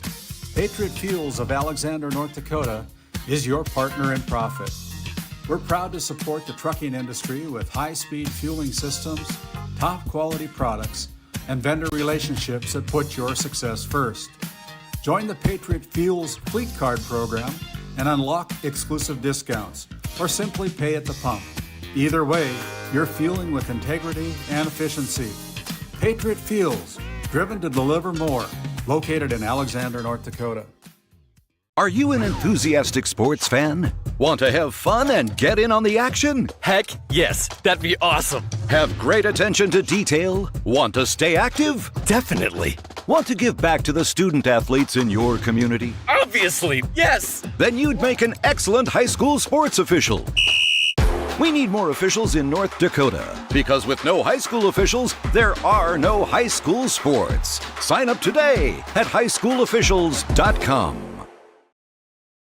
Farmers Union Oil Company of Watford City has been serving the customers in and around the surrounding community since 1929. Farmers Union Oil believes in community involvement and has supported numerous activities since the beginning. We take pride in giving back to our patrons through dividends and stock retirements. Our customer service should be our top focus to ensure a pleasurable experience for you, our customer. Whether you're looking for gas, fuel, hardware, or just needing to fuel the body, Farmers Union Oil is your one-stop shop. At Johnson & Sundin Law Office, we combine big case expertise with small-town service. Since 1980, we've fought for clients across western North Dakota, from oil and gas disputes to serious injury and wrongful death cases, probate, agriculture, and more. No matter what issue, our experienced team is ready to stand by your side. In our office in Watford City, we're here for you, wherever you are. Johnson & Sundin, expert legal representation rooted in North Dakota. When the job demands power and precision, turn to Hagen Equipment in Watford City, your proud Case IH and Bobcat dealers. From equipment rentals to a full service department and an extensive parts inventory, Hagen Equipment has what you need to get the job done right. Stop by 805 South Main Street in Watford or visit HagenEquipment.com. Hagen Equipment, work ready, field proven. Welcome into your Nodak Insurance Company halftime show. Your agent in Watford City and McKenzie County is Eric Mogan. Our mission is to meet the lifetime financial needs of our clients by providing competitive products and outstanding service. Wow, what a half of football that we just had. High scoring, big plays, lots of turnovers, not too many penalties, and it all adds up to a 20-12 Watford City lead. First off, let's recap the scoring. Watford City got on the board first with an 8-play, 57-yard drive that took 4 minutes and 6 seconds in time of possession. 5-yard touchdown run by Riley Liedal-Berger. And then Liedal-Berger tacked on the 2-point conversion to put Watford City ahead 8-0 with 6:06 left in the first quarter. That was the only score in the first quarter. And then the second quarter, the fireworks really started to fly as Watford City had a quick 4-play, 45-yard drive that took just 1 minute and 1 second off the clock. 2-yard touchdown run by Riley Liedalberger. That made it 14-0 after the 2-point conversion failed with 9:46 left to go in the first half. And then Wahpeton scored on a 9-play, 56-yard drive that took 4 minutes and 5 seconds off the clock. A touchdown run by Michael Peterson got the Huskies on the board. 2-point conversion attempt was no good. 14-6 Watford City with 5:37 left in the half. And then Connor Winter got a interception immediately following a 4th down stop by the Husky defense. The Wolves had a stop of their own with Connor Winter picking off a pass from the Huskies, taking it 26 yards to pay dirt. And with 1 minute left, that made it 20-6 Watford City. And then Wahpeton struck very quickly with a quick 2-play drive that took 34 seconds on the touchdown pass from King to Coolmo. And the 2-point conversion attempt failed for Wahpeton to give us our halftime score of 20-12. Taking a look at the first half stats. Watford City 210 yards of offense. Baylor Salas converting on one of his 2 passing attempts, ended up being a 33-yard gain, a 10-yard reception by Connor Winter, and then the latter part of the hook and ladder play went to Tristan DeVries. And Tristan DeVries ended up with 70 yards rushing the football, 23 of those coming on that hook and ladder play, and the rest in a more standard way for some rushing yards. Riley Liedalberger, the leading rusher for the Wolves in the first half, with 11 carries for 73 yards and 2 touchdowns. Baylor Salas had 1 big carry, and he totaled up 35 yards on 3 rushing attempts from his quarterback spot. Brogan Shannon carried it 4 times for 18 yards. Jonathan Sargent, 1 carry for 4 yards. He picked up a first down on his carry. 2 penalties for the Wolves that cost them 10 yards. They did have 1 turnover, a fumble that they lost in the second quarter. Defensively, Brandon Spazier with a fumble recovery, Carter Breitbach with an interception, and Connor Winter with that 26-yard pick 6. On the other side for Wahpeton, 172 yards of offense, 101 passing yards, 71 rushing yards. Trayton King, 5 of 8, passing the football for 101 yards with a touchdown and 2 interceptions. Leading receiver was Cooper Coolmo, 2 catches, 71 yards and a touchdown. Braden Steffens added 3 receptions for 30 yards. Rushing the football, Michael Peterson led the way as he had 10 rushes for 36 yards and 1 touchdown. Trayton King, 5 carries for 29 yards. Cooper Coolmo, 2 carries for 6 yards. So when they've connected, they've gone a long ways. 22 yards per reception for this Husky offense. And they'll try to convert on a few more passing plays as this game rolls along. They did give up 3 turnovers. They were guilty of 2 penalties. And they did have 1 takeaway. That was a Trayton King fumble recovery. So once again, the score at the break, it's Watford City 20, Wahpeton 12, as we take a look at some of the highlights from a very entertaining first half. And let's see. This was the first Watford City touchdown of the ball game, as we see Liedalberger go in motion and then take the direct snap, follow some good blocking, and easily cruise into the end zone over that right side. Put the Wolves up 6-0 and eventually 8-0 after the 2-point conversion. And we'll take a look at another highlight here. This was the hook and ladder. Look at that. Connor Winter the catch, and then Tristan DeVries taking it down the right sideline. Outstanding play there by the Wolves offense. Gave them some good momentum and something for other teams to look at on film as Wolves get ready for the remainder of their season. Here we see Thaden Arnold getting ready to snap it. And once again, it's Liedal Berger over the right side for his second rushing touchdown of the first half. And then we see Wahpeton's offense coming onto the field with the ball at the Husky 44-yard line. And the catch made by the returning All-Stater, Braden Steffens.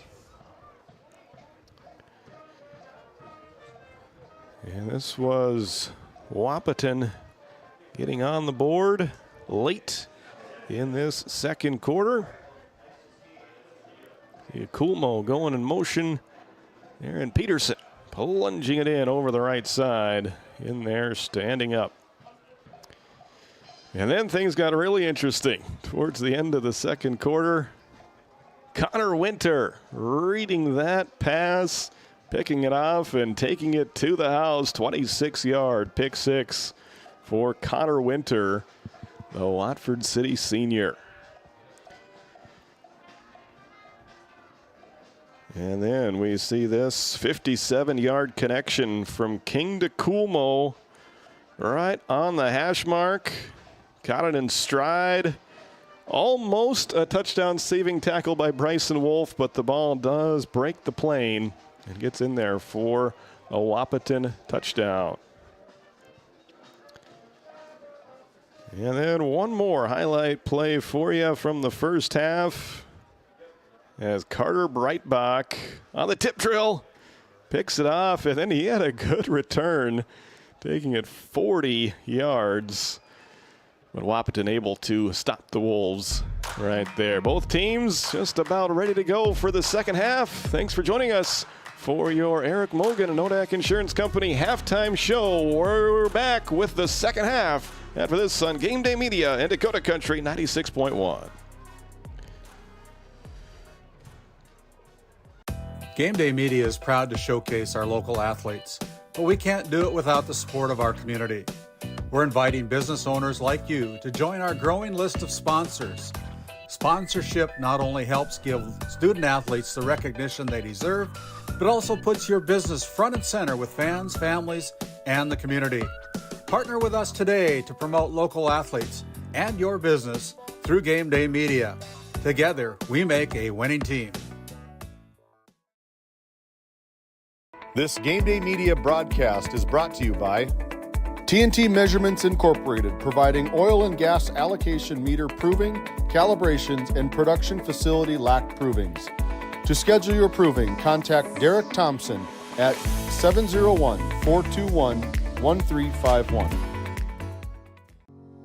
When you have financial questions or ideas, you need someone to listen and provide insight about your options. Shiloh Chavez and her team with LPL Financial can review your specific situation and help create a strategy unique to you and your goals. Give her a call at 701-842-4244 or email at shiloh.chavez@lpl.com.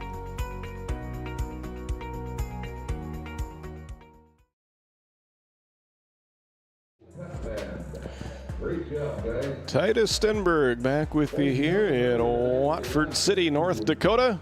Great non-region matchup here between the Huskies and the Wolves. And David, we saw a lot of action there in the first half, especially that second quarter. That was a loaded second quarter. Balls flying all over the place. Big power running from Coach Dooley. He talked about it on the sidelines. That's a momentum killer. Even going, 20, 30 seconds left in a half, you kick that ball out of bounds, you give that lethal spread offense of Wahpeton's on the 45, 47-yard line, they can make you pay in a hurry, and we saw that firsthand.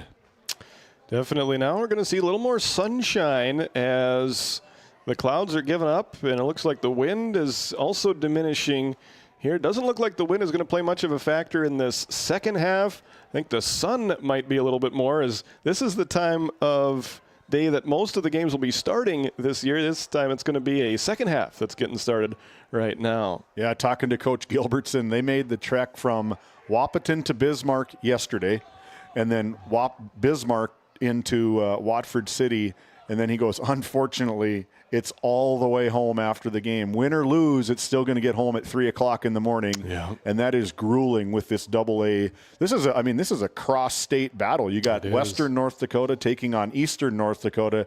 And it's a lot of fun for us to see the different styles of play from Eastern North Dakota coming over here. It's a lot of fun.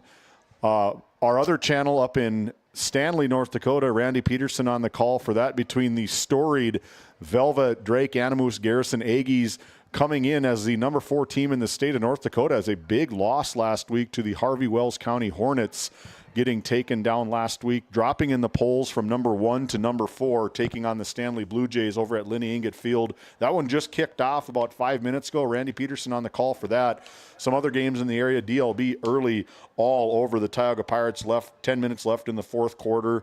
Dickinson, Trinity, Central McLean. That's going to be a good matchup. Number 3, Dickinson, Trinity taking on the receiving vote, Central McLean, Bishop, Ryan, and Bottineau. One that I'm watching is Langdon area, Edmore, Munich, the number 1 team in state in 11A, taking on Harvey Wells County.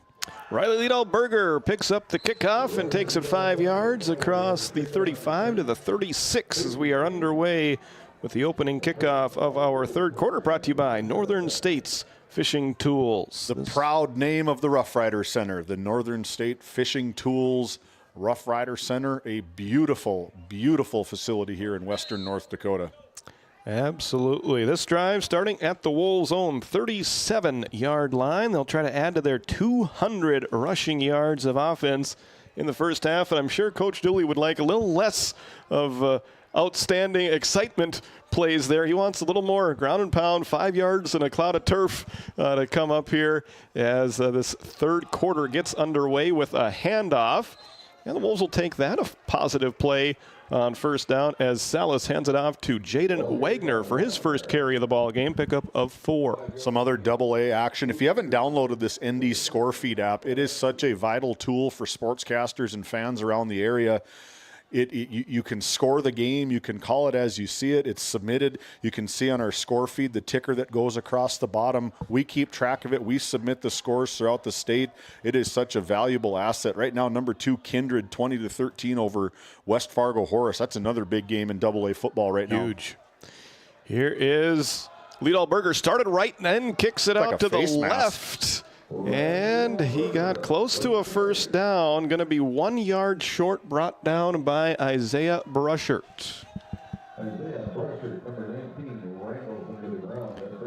12th carry of the game for Liedel-Berger. He's up to 78 yards and 2 touchdowns, a 3rd and 1. This is the exact situation that an offense like this likes to be in, 3rd and short. There they are, right around that 46, 45, 43-yard line again. Yeah, 3rd and 1 from the 46. It'll be Liedel-Berger right up the middle. First down, Wolves. That's a big stat for Coach Dooley, is converting those third downs. Last week they were 2 out of 10 on those third downs, unable to get that first down, and even worse on 1 for 3. They only got 8 first downs last week. I think you had them for 15, I think, in your stat report, didn't you? That's their 9th now so far in this first half. But yeah, it's huge as the Wolves have had a few more big plays than last week and already more points, scoring 14 last week on the road at Central Cass, already 20 in the first half. And what's left of the wind is at their back. They're driving away from the setting sun, going west to east. As that one is fumbled. Huskies, 19. The Huskies on the field definitely agree. Isaiah Brushert is all over that one. Ball bounced around. If we take a look at that replay here, the center to quarterback exchange was perfect, right on the numbers for number 5, unable to handle the snap. And Brushert jumped on it, securing it, cradled it like a baby for another turnover for Watford City. So Wahpeton takes over in plus territory on this drive at the Watford City 48.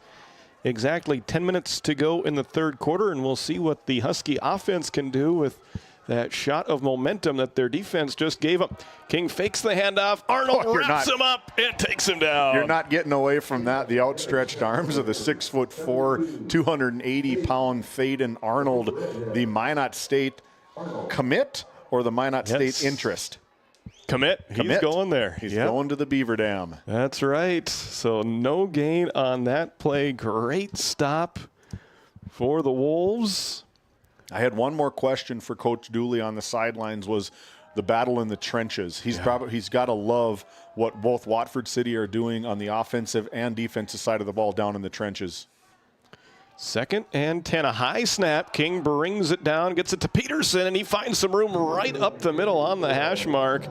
Big gain of 8 yards, making it 3rd and short for this Husky offense. Another no stranger to the game, Harper Moberg, the junior. He's got to be having close to about 10 tackles in this game. A couple big tackles for loss.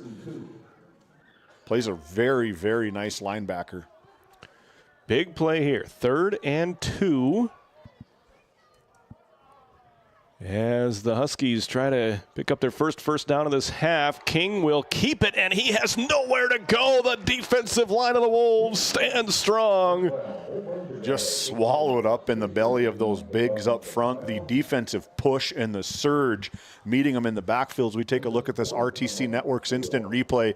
Again, firing off the ball. Brandon Spacier. Just all over, just wreaking havoc is Spacier, number 77, the 6'3", 240-pound junior. 4th and 3, buckle up. A lot can change with this one play right here. 4th down for the Huskies. They fumble it, and the Wolves recover. Another 4th down stop for the Wolves defense. And Watford City takes over. So we take a look at that replay, kind of wondering what happened. Ball was there off to the left. Definitely should have been taken in by Trayton King, the fill-in quarterback for the Huskies, but Watford City, again, another takeaway for the Watford City Wolves defense. So the teams trade turnovers. We'll give DeVries the fumble recovery there. And once again, good starting field position for the Wolves, this time at their own 44 with 8:07 to go in the 3rd quarter. Is that Wahpeton's 4th turnover? It is. 2 interceptions and 2 fumbles now as DeVries unable to turn the corner on that 1st down carry. Good tackle in space by Braden Steffens. Defensive coordinator for Watford City's got to be extremely excited. 2 takeaways last week, 4 this week. You don't see 6 in a whole season, let alone you got 6 in the first 2, a game and a half almost. Yes. Yeah, the defense has come to play today for the Wolves. They've given up that one big play, the one blemish on their record. But other than that, it's been fun to watch defensive football from the Wolves here tonight. I think you want to see Watford City score another one here. You want to get a knockout punch maybe early, and it's just trading haymakers right now at this point. DeVries taking the ball, going up the middle. Gets it up to the 48. Good gain of 4. As he's brought down by Rylan Flack and others for the Huskies. Our officiating crew for tonight's game, led by the white hat Drew Floggen, Chaz Neff, right down in there, the thick of it with all of the bigs as the umpire. Shay Nodness on this side as the ball judge or line judge. I didn't catch the 2 names of the 2 other gentlemen out there though, but big kudos to these guys. They got a game early in Minot at DLB versus Tioga, a 5:30 start due to shortage of officials. So yes, if you want to be part of the game, get in and officiate some of these games. Yeah, we could always use more officials. There is a good carry across midfield and picking up a 1st down. Riley Liedalberger. 3rd down. Needed 6, picks up 7. Ladies and gentlemen, that's another Watford City. 10th first down of the game for the Wolves. And that keeps this drive alive. Maybe they'll end with 15 instead of 15 and a half. Maybe. You should have just said yes to that. I'm a stat guy. 6:10 still to go in this 3rd quarter. Still a 1-possession game. Watford City is winning the time of possession battle tonight as Liedalberger takes this one up the middle. Keeps the legs churning, and he's got another Watford City 1st down. And look who's there, the big lineman. Was it 58 with that up front push? Caleb Pickering, is it 58 that's out there? 52, 77. They've got the momentum, the surge from them powers up front of the line for Watford City is just something to beautiful right now. There is Liedalberger. Another big hole and another first down. Wolves getting yardage in big chunks right now. Pickup of 15 before Cooper Kuhlmo brings him down. Liedalberger over 100 yards rushing. Yeah, Liedalberger probably, I'd say, running back 93 yards last week just off of 20 carries. So he's definitely the workhorse for this Wolves backfield. Liedalberger once again. And this is exactly what Coach Dooley wants to do. Just keep it on the ground, keep the clock running, keep those offensive linemen moving forward. And another gain of 5, now 120 yards on the ground for Riley Liedalberger to go along with 2 touchdowns. 2nd and 5, ball on the Wahpeton Husky 14-yard line. Salas will not take the snap. It'll be Liedalberger handing it off to DeVries. Picks his way beyond the 10, inside the 5, all the way down to the 2. Very close to a touchdown, but not quite in. Tristan DeVries up to 86 yards rushing. The defensive backfield for the Huskies with that tackle. 14th first down for the Wolves, and now they are in the red zone just 2 yards away from another Cornerstone Bank touchdown. First and goal from the 4. First and goal from the 2 on the near hash mark. The sun and the wind at the back of these Wolves. Liedalberger looking for touchdown number 3, and he will get it. Touchdown, Watford City. So we take a look at this RTC Network's instant replay again. They're running right behind their main man, Mr. Thaden Arnold, just leading the way. He's got his guy about 3 yards into the end zone. Touchdown, probably one of the easier touchdowns that he's going to have all season long. And that was a picture-perfect drive if you're Watford City. 8 plays and capping it off with a touchdown. Now they'll try to add another 2-point conversion. They've converted one of them so far. Looking for a second one as Connor Winter goes wide to the right. Salas starts under center, then backs up. You don't know if it's going to be him or Liedalberger getting the snap. It will be Salas. Oh, he had him. Open man, but an incomplete pass on the attempt to Tristan DeVries. So your RTC Network's instant replay will show this touchdown run by Liedalberger to put the Wolves ahead 26-12 with 4:29 left to go in the third quarter. We're back with a kickoff after this. We often think of frontiers as pages in a history book, a time gone by. But even in this modern world, there are new frontiers to conquer. Whether you're tending the land to grow a better tomorrow or growing a business for new opportunities, the work you do powers the world. Exploring the frontier means stepping forward, shaping the future for yourself and for those around you. First International Bank and Trust, helping you live first, one step at a time.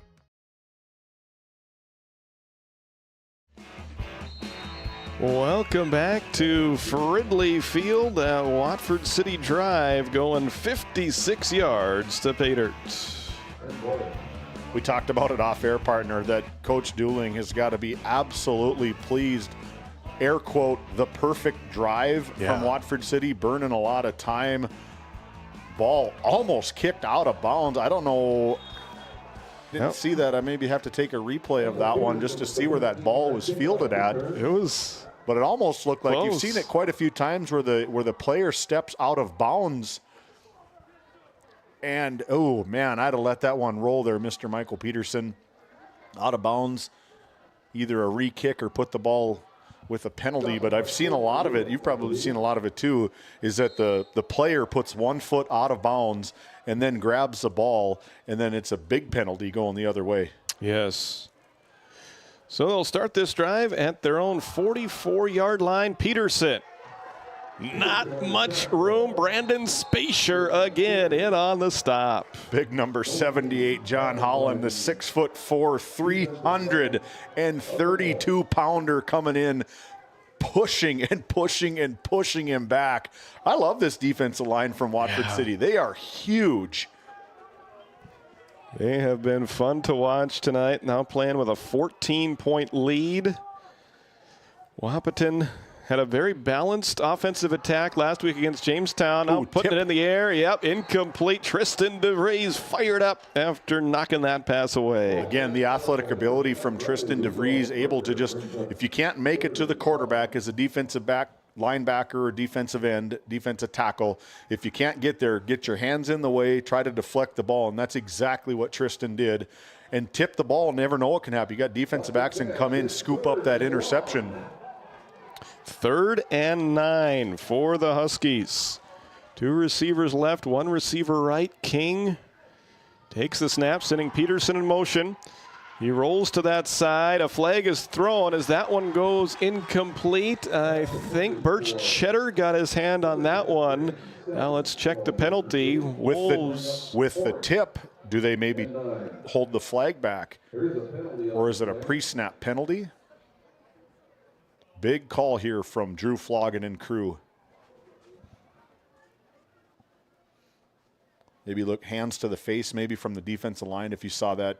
Personal foul, face mask. Oh. Number 78, 15 yards from the previous spot. That results in a first down. That is a backbreaker of a penalty right there. With a 3rd down. So first big penalty of the game goes against the Wolves. That gives Wahpeton a first down. It moves the football into Watford City territory. And now it's 1st and 10 from the Watford City 40-yard line. 3rd penalty of the game against the Wolves. Very clean game from Watford City with just only 3 penalties here in this 3 quarters, call it. Yeah. Wahpeton as well. Only 2 accepted penalties against them. Peterson takes the football there and runs into Thaden Arnold along with some other teammates there after a gain of just 1. Peterson averaging 3.5 yards per carry now, 13 carries for 46 yards as they prep for this 2nd and 9, 3:10 and counting left to play in this 3rd quarter. Snap, handoff goes to Peterson up the middle, and he will be close to a first down. The ball comes out. The ball is loose. Watford City says they have it. What does Chaz Neff see? Guy, right eyes on the ball, right down in the thick of it. Watford City is right. Football. Takeaway number 5 for the Watford City Wolves. That is a backbreaker, getting into scoring position right about the 31-yard line for Wahpeton. Driving, coughs it up. Watford City jumps on it. Ball's going the other way. I did not see who recovered that fumble for the Wolves. We'll give it a team fumble recovery for now. We're getting, saying it was Tristan DeVries. So we'll give it to Tristan with his 2nd fumble recovery of the game. Great eye by our cameraman, Curtis Long. He gets the assist on that call. They're paying attention, Titus. Yes, I love it. So the Wolves starting this drive from their own 31. Not much room on that first down carry. Helmet popped off here for Watford City. Can't quite see the number. The big lineman for sure. Hopefully that's not. Yeah, we've got an injury. Is that timeout. Nope, not faded. 2:42 to play in the 3rd quarter. Your RTC Network's instant replay and your NCC scoreboard, 2 of our great sponsors. We appreciate them greatly for coming alongside of us here once again on Game Day Media. Yes, if you're looking for sponsorship opportunities, Game Day Media is taking all of them. We got quite a couple that are still open. Our sports desk is open. You can be the official sports desk. We're going to be in Watford City. We're just opening up. This is our debut down here, and what a debut it's been for Game Day Media down in Watford City at Fred Fridley Field. If you're interested in coming on board, supporting Game Day Media, but more importantly, supporting these athletes out in Western North Dakota, get a hold of myself, David Peterson. You can find our information on our Facebook page. Get a hold of Titus Stenberg. He'll flash his number to you. reach out. We'd love to talk with you. We'd love to have you come on board. Like I said, we're covering a lot of basketball. What's our basketball schedule looking like now? It's going to be fun. Piling up, I know that. Yes. Got the border battle that we're looking at trying to cover again. A lot more exciting teams coming down to Watford City the second year. Hopefully that Game Day Media can cover it. Division A boys basketball, Division A girls basketball, some coaching changes on the boys side. The girls are looking to make another splash in the state rankings again this year. Some Trenton coverage, heck, maybe even some Sydney Eagles coverage. Who knows? That's right. Yeah, we've got a lot of sports to cover in this part of the state. And, yeah, why not? Branch over into Montana a little bit. They got some great sports over there as well. Sydney, Fairview. It was...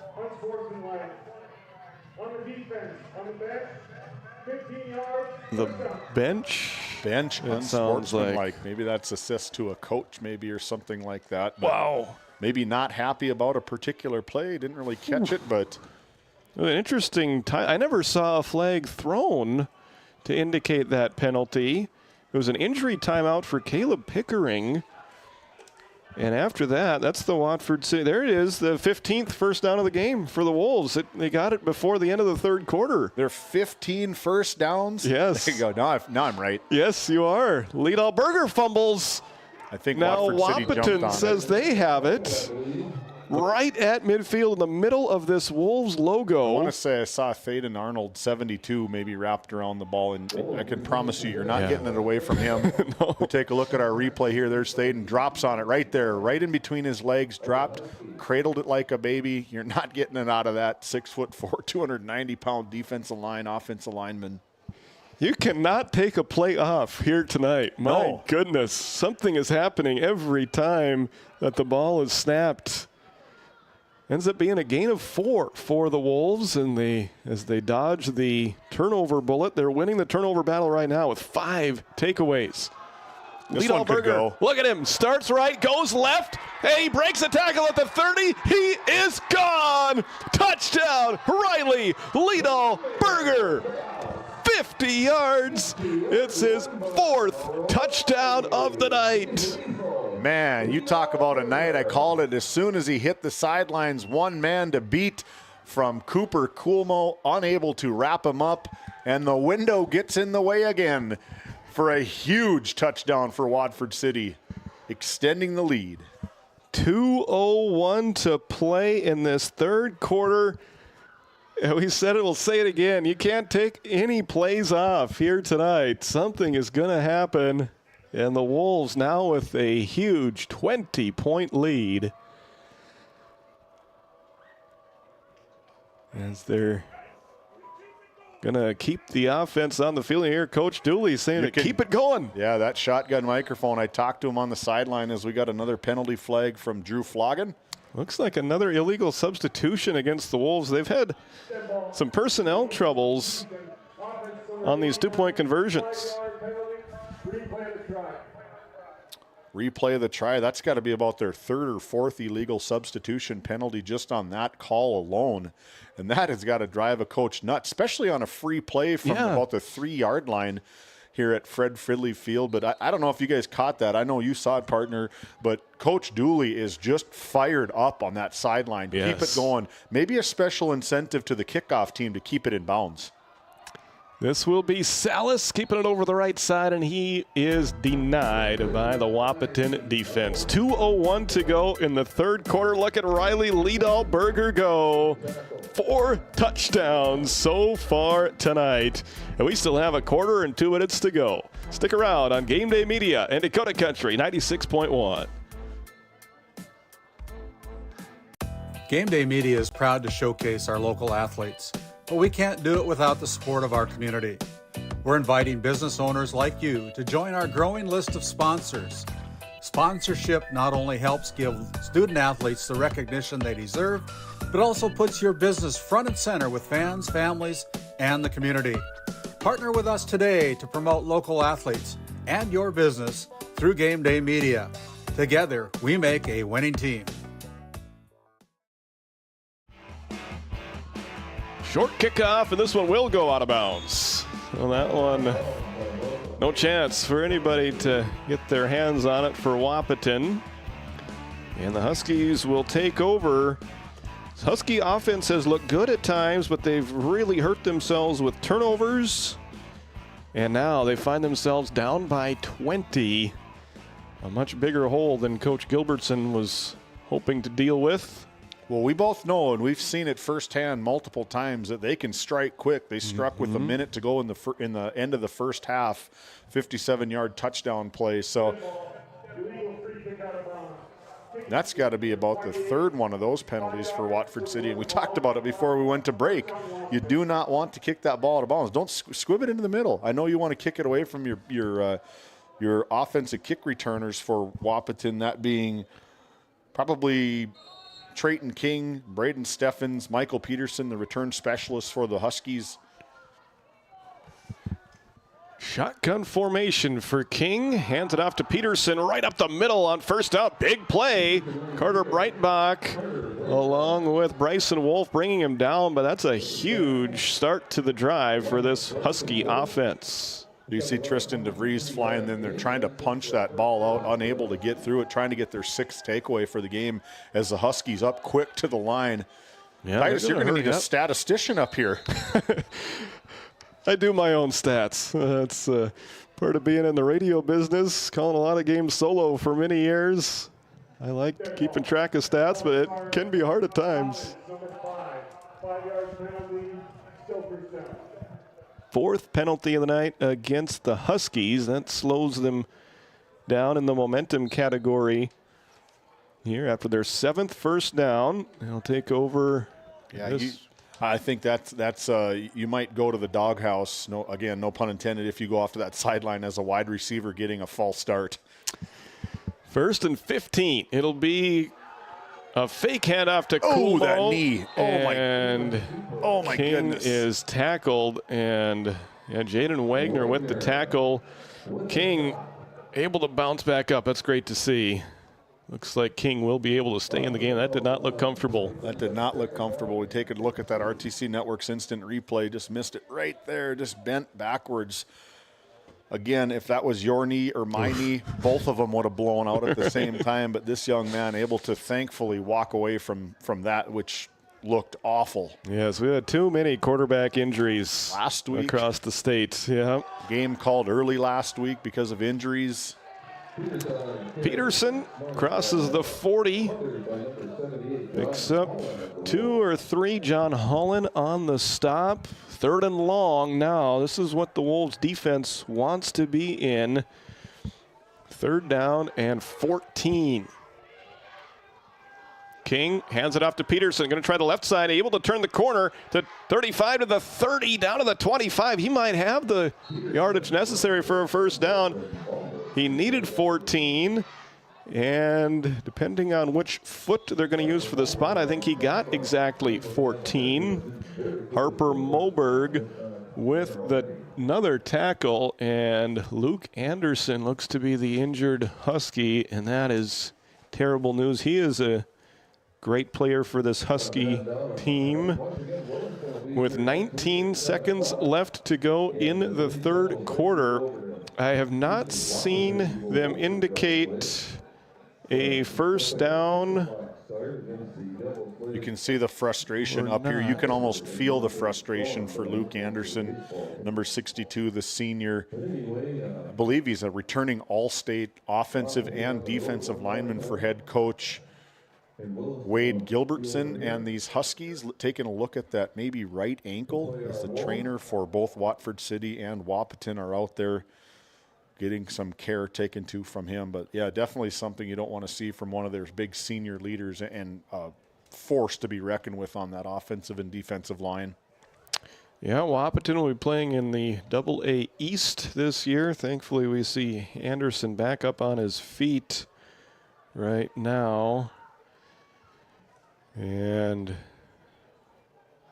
certainly hope for nothing serious in the injury category for any of these players. Yeah, that game last week up in Kenmare, very interesting one. Hadn't seen it happen before, where a game got called early. It's 11:23 left to go in the 4th quarter, and coaches and the officials agreed to end the game right then and there. Back to action here. I think Peterson got enough for a first down, but I have not seen them indicate a first down yet. The chains haven't moved.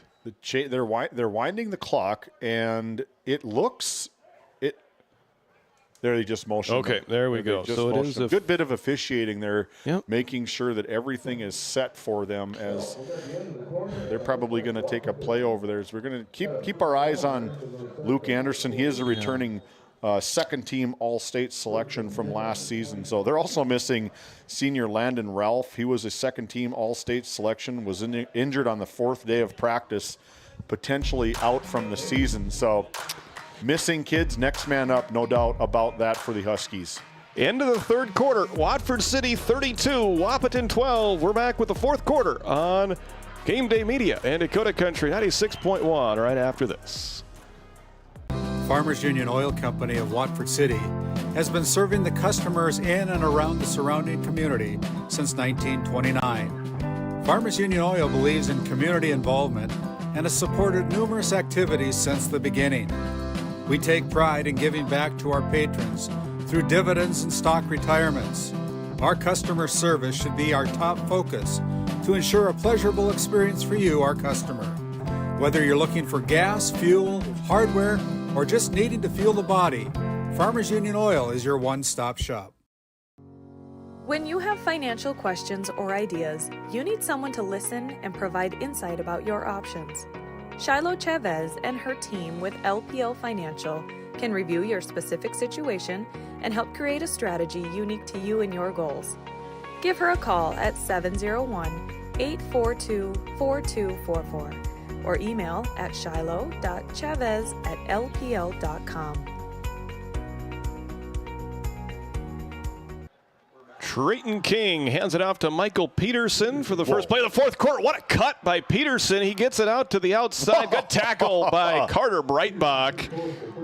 Gets him out of bounds inside the 20, and a late flag flies there after an 8-yard run by Peterson to start this fourth quarter. Look at this cut. Boom, right there. Again, looked very reminiscent of the first one, and here comes big number 81 from the safety position and pushes him out of bounds, pulls the e-brake as there is a penalty flag on the play.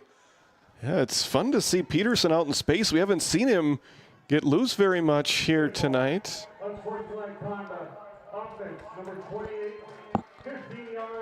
Ooh. So he gets 7 and then gives up 15 on the penalty.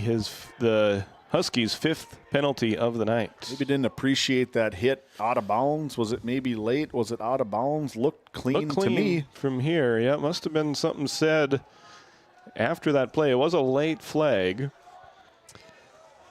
So thanks to Northern States Fishing Tools for the start of this fourth quarter. And once again, one play and all kinds of action. A good gain and then a penalty after it. So sets up a 2nd and 18. They're looking for all of it. And there is Carter Breitbach with his second interception of the game. The Wolves defense strikes again. The defense, I mean, 7, is that where we're at? 7, 6 takeaways right now. My goodness. Nice looking throw, just underthrown a little bit. If you lead them out into the back of the end zone, it's either going to fall harmlessly to the ground or your all-state wide receiver Braden Steffen is able to make a play. He didn't even have a chance to play defensive back on that play. Oh. So both teams playing with their backup quarterback, and I think it affects Wahpeton more so than Watford City when it comes to just the style of play.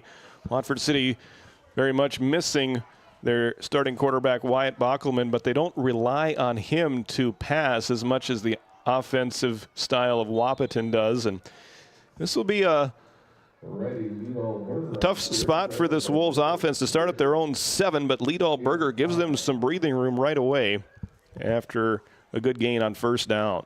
Boy, you want to see, I bet you, I mean, they're going to run it either way. Yeah. It's a very run-heavy offense. We've only seen 1, maybe 2 passes tonight from Watford City, but 2 attempts, 1 completion. Hook and ladder of all passes. That's right. Yes. Of all passes, the hook and ladder. But this is where the bigs of Watford City front 5 go to work and just lean on you, like in that heavyweight title fight. Just lean on you and make the Huskies just submit here. 2nd down and 5. And this one is taken by Liedal Berger. He's going to gain 3 yards. And it'll bring up 3rd down and 2. 23rd carry of the game for Riley Liedal Berger. And there's been a lot of players to choose from, but I think Riley Liedal Berger right now the leading candidate for our First International Bank and Trust Player of the Game. Make sure you stick around for our post-game show where that will be included, along with some more coaches' comments. As we near the 10-minute mark remaining in this 4th quarter, Watford City with a good lead of 32-12. This is a big 3rd down here. Third and 3. They can't get this. There they go. Who's got it? It is Jaden Wagner with the big. That is a huge 1st down. 19 able to get yards out of the shadows of their own end zone, get the ball. And most importantly, as soon as they wind that clock, you keep that clock ticking and ticking and ticking. There goes Drew Floggin. Get the clock rolling, and they're gonna start looking at the play clock. You're gonna start snapping it when there's 10 seconds left on the play clock, taking 40 seconds at a time here on opening night in Watford City. And fans, student body, team has got to be ecstatic about this performance. Just about as well as it could possibly go if you're a Watford City fan thus far. Here will be Liedal Berger again, taking it on the near side, and that pile keeps on moving. He falls forward, hit near the line of scrimmage, but did not give in, and he picks up 5. You're just waiting for the play to stop, and it just doesn't keep doing. You take another look at number 77, Brandon Spacer, excuse me. 6'3", 240-pound, leading the way and just pancaking the defensive lineman from Watford City. And just that momentum of the bigs up front, led by all region, is what I would probably call Faden Arnold, one of the leaders for Watford City, with this huge push on the offensive line. Arnold getting ready to snap it. He knows who it's going to. Wahpeton doesn't. We don't. It goes to Liedal Berger, and then the handoff to DeVries. He across midfield. Coolmo to beat. 30, 20, 15, 10, 5. Touchdown, Watford City. 61 yards for Tristan DeVries. What an exclamation mark. All we're going to catch in that replay is him breaking way to the end zone. And just, it's a race to the end zone. And DeVries and the gang in Watford City have got to be absolutely thrilled with another huge rushing play as DeVries there gives that touchdown sign. This offense can be so hard to prepare to play against. Coach Gilbertson saying, we saw Coach Dooley's offense when he played in Beulah, or when he coached in Beulah, and he said you only see it once a year. And it's hard to prepare against. And Watford City. Yeah, I was just going to say, it's probably the worst week of preparation for all of the coordinators. And how's that for an extra point? The kick is good from Maxwell Thornock. Watford City 37, Wahpeton 12, 8:35 to go in the 4th quarter. All Wolves tonight from Fridley Field. Have you ever wondered how your internet works? It starts with fiber in the ground. And local employees who connect that fiber to your home or business. Our 9,000 miles of fiber keep you connected to your neighbors and the world, while keeping your data safe from intrusions, viruses, and malware. At RTC Networks, we're proud to offer our community the fastest, most reliable fiber optic internet available. Our goal is to keep you connected seamlessly and securely.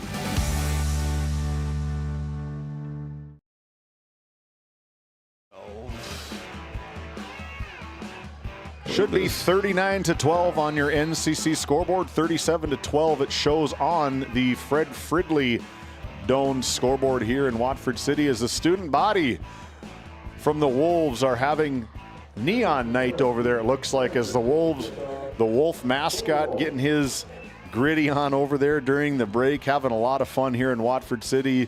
And for rightful reason, the Wolves are putting on a show tonight, an offensive running juggernaut. Jaden Wagner with the kickoff. It's caught by Matthew Peterson going away from the football. A flag does fly near the 39-yard line. As Wahpeton's offense comes back onto the field. So take a look at that RTC Network's instant replay. Maybe caught the tail end of it. Here it is. We just missed it coming in. But Chaz Neff, I saw exactly what you saw. A face mask for sure. Pushed his, it was definitely.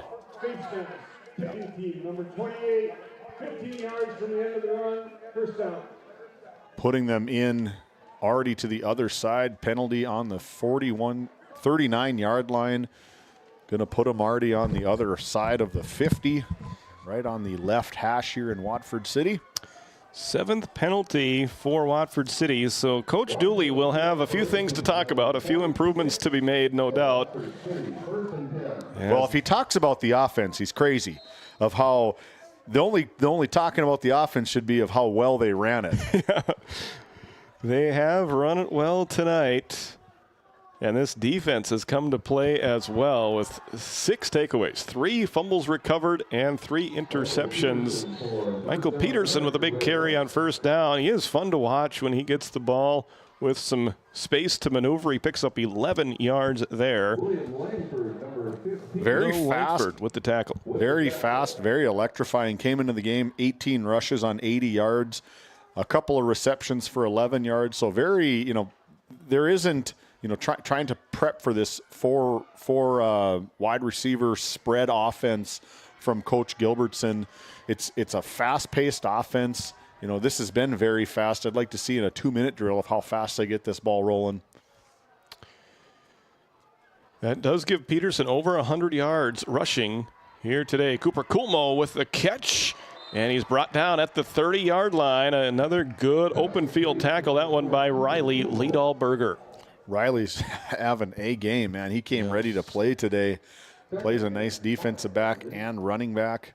Got him listed as a linebacker, but he's definitely in the defensive back position for sure. Left cornerback here. 7:25 and counting left to go in this fourth quarter. Watford City leading it 39-12. 2 receivers left, 2 receivers right. King hands it off to Peterson.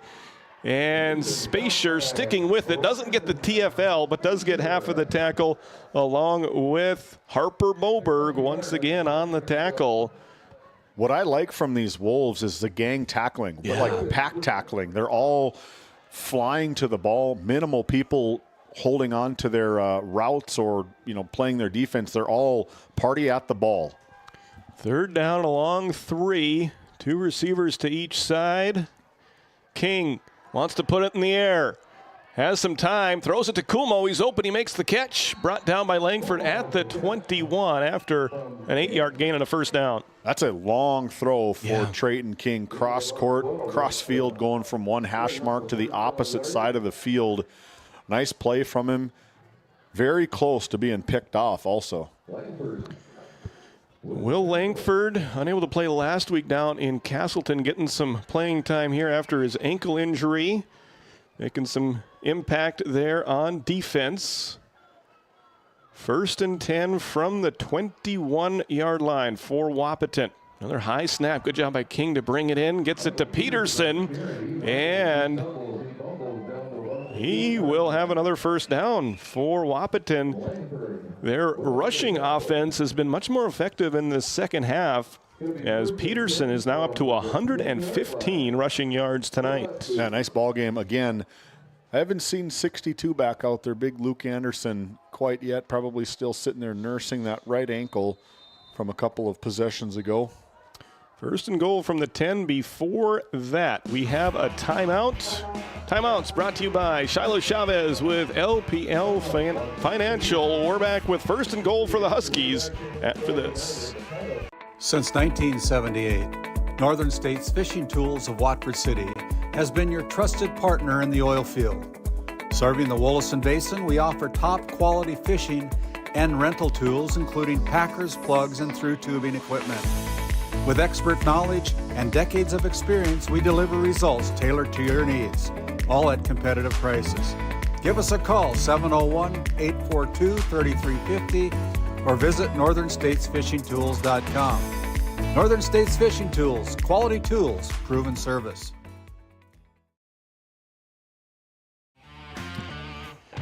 Titus Stenberg with David Peterson tonight on Game Day Media and Dakota Country 96.1.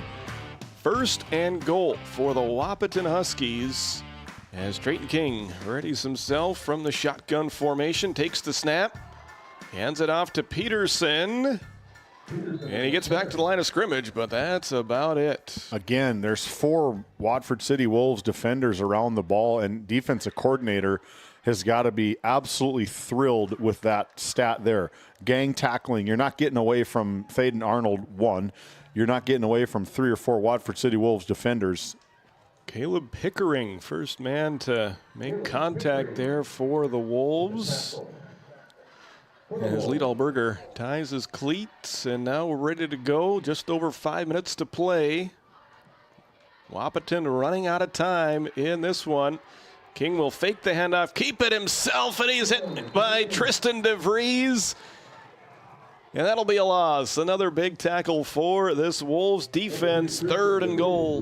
We take a look at the RTC Network's instant replay here. Just that initial bull rush from the defensive line. Flying in is Moberg and able to kick back. Tristan DeVries making a huge play on the defensive linebacker position, making a very tough 3rd and goal. 3rd and goal from the 11.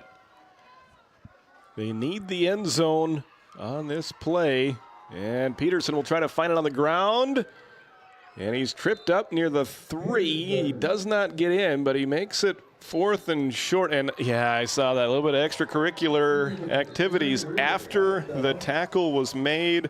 Well, after the play, like shoved to the helmet. There, we'll see if there was anything that happened before the action that we saw. Are we looking at a potential ejection if it's a hit to the helmet? If it's a punch thrown? I didn't see it, so I can't say a whole lot on it. But what I saw looked like an open hand, but yeah, we'll see what the official ruling is. Good ball. Personal foul. Late hit. Offense number 5. 15 yards from the end of the run. 4th down. So some more self-inflicted wounds hurting these Huskies as they get 8 yards on the carry, but then lose 15 with the penalty after the play was over. Makes it an easy go for it on 4th and probably goal from the 3, but now you're 4th and goal from the 19-yard line, which really opens up your playbook. And Watford City, you're either going to pick it in the end zone, stay in that end zone, get it back out, or just deflect the ball. King or rush and sack. There you go. Arnold with the sack. Look at that. Big Red. Big Red. Let's take a look at that RTC Network's instant replay. We've finally been waiting for it all game, Titus. Big Red, where are you at? Here you are, big man. Just a bull rush right up the middle. Nothing number 82 for Wahpeton can do. Braxton Mickelson giving up close to 90 pounds on the play to Big Red. Thaden Arnold. Thaden Arnold with a highlight reel sack there on 4th down. The Wolves defense has made many plays, and a lot of them have come on 4th down. That is another one right there. They take over at their own 24, and now they're just going to keep on doing what they're doing. Run the football, let some clock tick down. If it ain't broke, don't fix it. And Riley Liedalberger's up. Oh, he stepped out of bounds. Oh, he was ready to go. Get some high fives from his coaches and teammates on the sideline. He was ready for another highlight reel play. Look at this here. Tiptoe the sidelines. We got to get coach on the screen as well. Look at him tiptoe out of bounds for the safety of his well-being. Right there. Get out of the way, big man. Well, ladies and gentlemen, let's go to the Watford City. The excitement. There's some excitement tonight. Downfield, when I was here setting up early, there was a little bit of a buzz. We got to watch a lot of the soccer practice early here at the Rough Rider Center. This beautiful, I mean, it's an understatement. I don't know what else you would call it other than a beautiful facility as straight up the middle. Look at this go. Jaden Wagner go into Wahpeton territory. Everything going right, especially in the second half for the Wolves. Yeah, just an incredible run here as right straight up the middle, the offensive line, the surge from Watford City's front five, pushing back and back and back go the Huskies. 20 first downs now tonight for the Wolves. 12 of them in the second half. Jaden Wagner now 3 carries for 46 yards. David, unofficially, I've got Watford City with 449 yards rushing tonight. That's not bad. That'll win you most games. There goes Wagner again, but we do have flags this time. Looks like this one will be against Watford City. He was excited. I was just going to say that. Jaden Wagner just got a big run, listed as a tight end, getting to some running back as we're looking for a little flip of the script here as they are getting a well-deserved bit of recognition for that first 11 team. An absolutely dominating performance from the Watford City Wolves. 3:15 left to go. Last year, these two teams met in Wahpeton. Wahpeton won that game 41-14. Tonight, that score is almost exactly reversed. Let's get a safety here.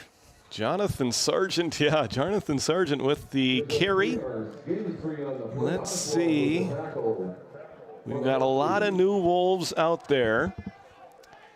The new quarterback is Dade Shoemaker, a 6'2 freshman wearing number 33. Lewis Wynn checks out of the game. We've got Aaron Luna out there for the Wolves. Also on the field, well, we'll call him as we see him. We did see Jonathan Sargent earlier. There's Colton Lewis as the Wolves fumble it.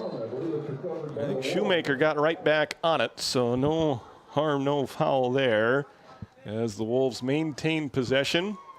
Clock continues to run.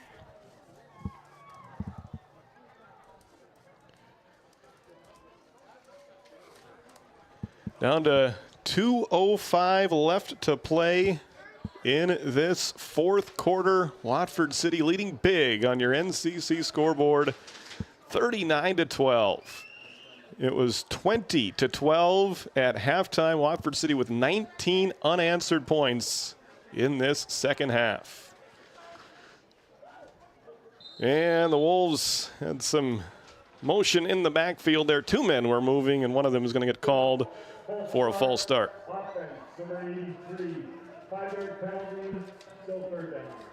Does end up being the 9th penalty against the Wolves for 75 yards. Coach Dooley will have a few things to talk about at practice this week, but boy, a lot of good things to talk about as well as Watford City gets ready to take on Williston next week. That'll be a big matchup. As Shoemaker will keep it himself after the handoff fake. Driven out of bounds by Carter Oswalt of Wahpeton after a pickup of 2. Oswalt on the tackle for the Huskies. 4th down upcoming for the Wolves with the ball at the Wahpeton 47-yard line. And teams from the AA West have to be taking notice tonight of this game and this score. Dominating effort tonight by the Watford City Wolves. Be a Tristan DeVries in the punt for the Wolves.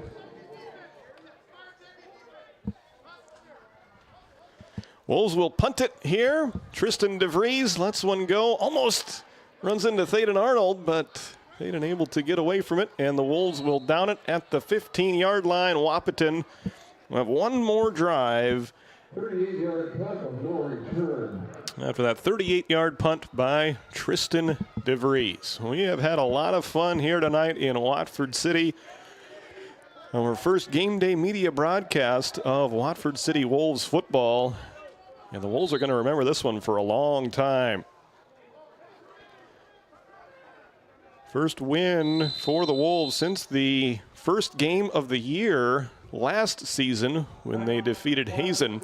We've got one more timeout brought to you by LPL Financial and Shiloh Chavez. We're back for the final minute and 23 seconds after this quick timeout.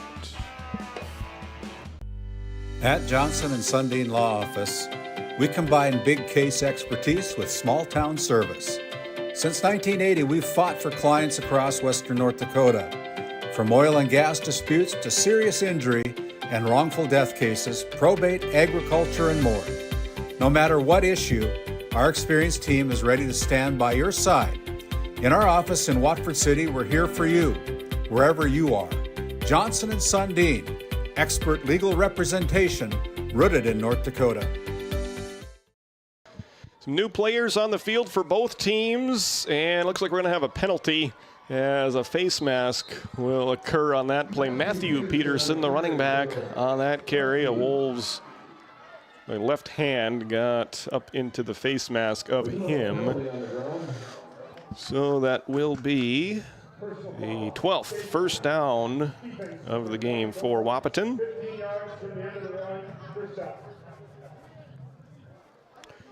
And this drive will continue for the Huskies.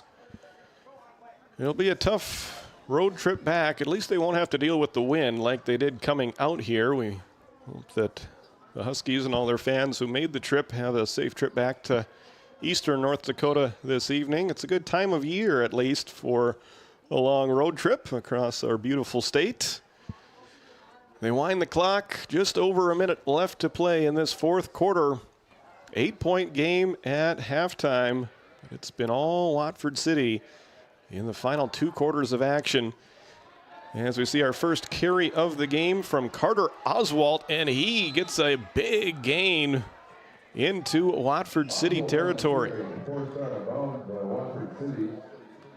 Number 73.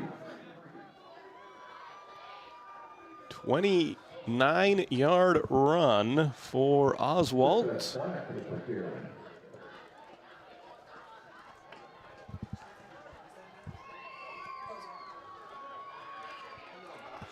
We've got 50 seconds. That did stop the clock with the play going out of bounds.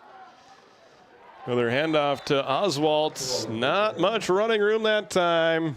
Aaron Luna with the tackle for Watford City. Right at the 40-yard line. Officials telling the Wolves to back up. These Wolves are excited. It's been a while since Watford City has gotten in the win column. They beat Hazen last year in the season opener, and now tonight they're going to pick up a home opening win this evening against Wahpeton. 2 receivers right, 1 receiver left. Could be the final play of the game as Oswalt bounces it over to the right side. He's hit, and good play by the Wolves to keep him in bounds.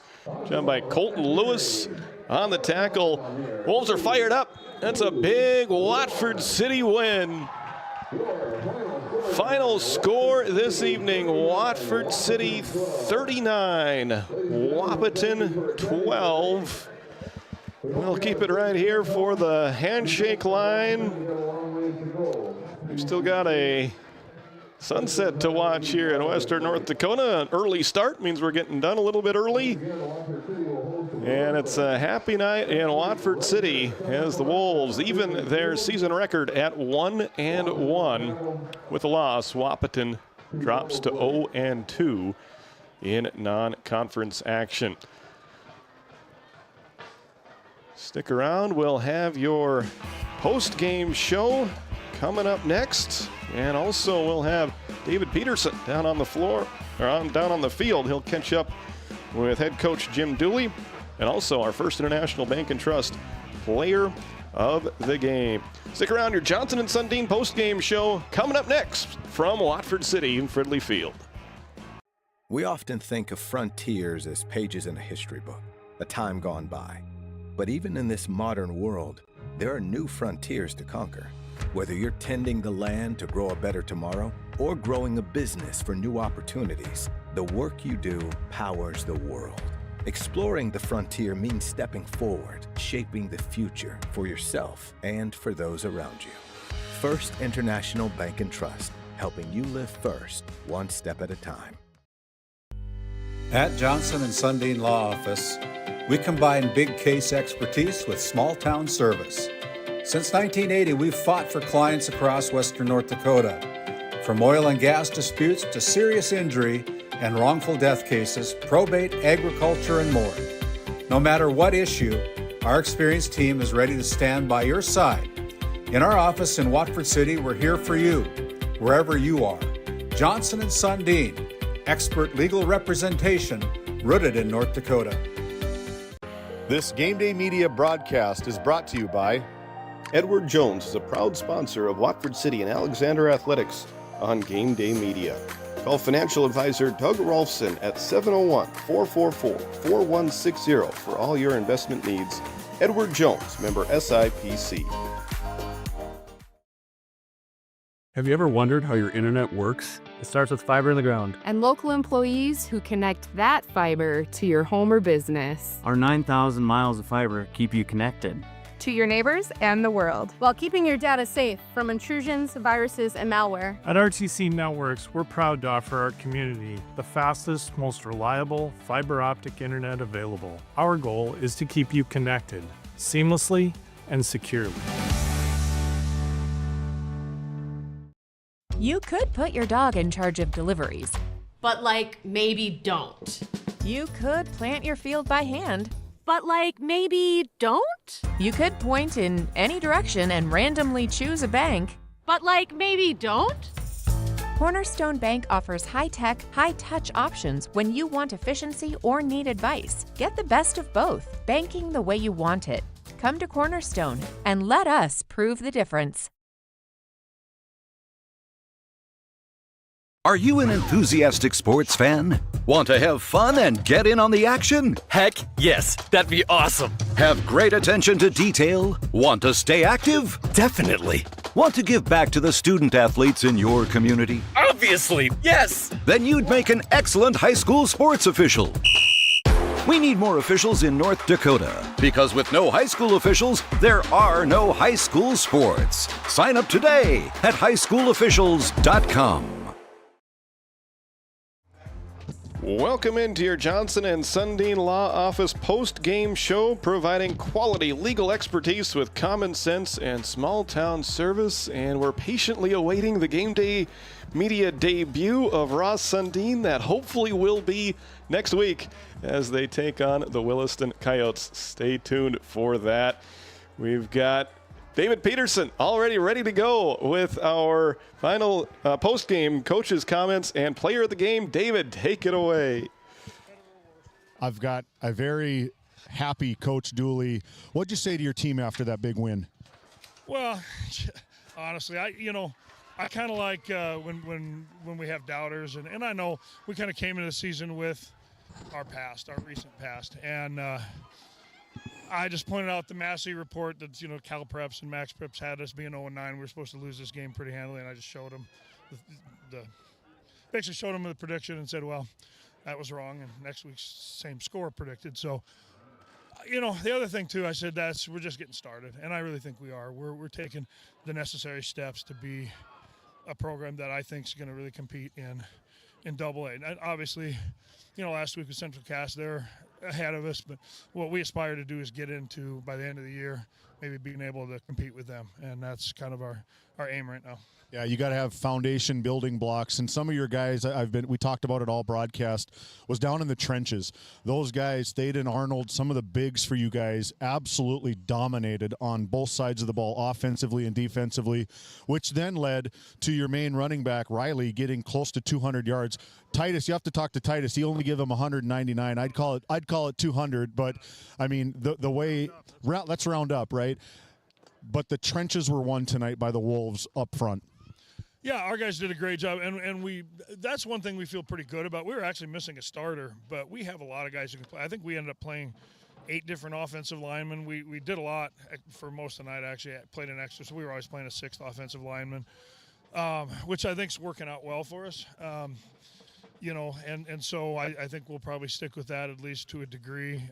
The other thing, and I got to say, is Baylor Salas, he's in because Wyatt Bockelman got hurt last week, and hopefully we get Wyatt back. But Baylor did a heck of a job filling in, and we're going to use his skill set. We're not going to have him chuck the ball all over. He's about as tall as me. I can see him eye to eye with him.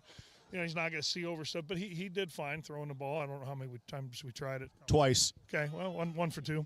Hook and ladder too. Hook and ladder. We've been working on that. That was football camp. We did that. So, I think that's a good play for us. But yeah, I mean, I think certainly the line. But you know what? The backs. We got on the backs about how they blocked last week, and we said that wasn't the effort we wanted, and they did a much better job this week too. Well, they got the message. I think we had them for 452 yards rushing on our unofficial stats, 199 of them from big man number 5 over there. Williston coming into the house next week. What do you know about Williston? Well, I took a peek at them, so I know they're a little more spread. Kind of that's what we see a lot of, and we're kind of the dinosaur, out here doing what we do. But they'll be spread out. They do run some option. They've got a really fast receiver who just watching him on film scares me. I don't remember. I know he's a single digit, probably think number 2. Quarterbacks looks pretty good. Throws a decent ball. I think runs the option pretty well. They're pretty big. I know they play a lot of guys both sides, and I think one luxury we have a little bit this year is we can get some bigger guys a break. So that's been nice. I don't know. I think we played, again, like probably 90 linemen tonight. So, but that's a big game for us. A non-region game, it's a big game for us. It's a big region matchup in Western North Dakota. Division A, Double A versus Triple A. I like to see it. Best of luck to you, Coach. We'll see you next week. Okay, thank you. Let's bring in First International Bank and Trust player of the game, Mr. Riley Lidl-Berger. Take a look at that, man. 25 for 199, 4 touchdowns. That word right there, you can read as well as I do. That front line. What do you think about that 5 for you? You just got to pay respect to them. Running backs nothing without their O-line. So just got to shout out Thaden and all the other big guys up front. I certainly couldn't do it, so I respect what they do. Like I said, running back's nothing without their O-line. And this running back by committee here in Watford City between you, Tristan DeVries, another big one coming in.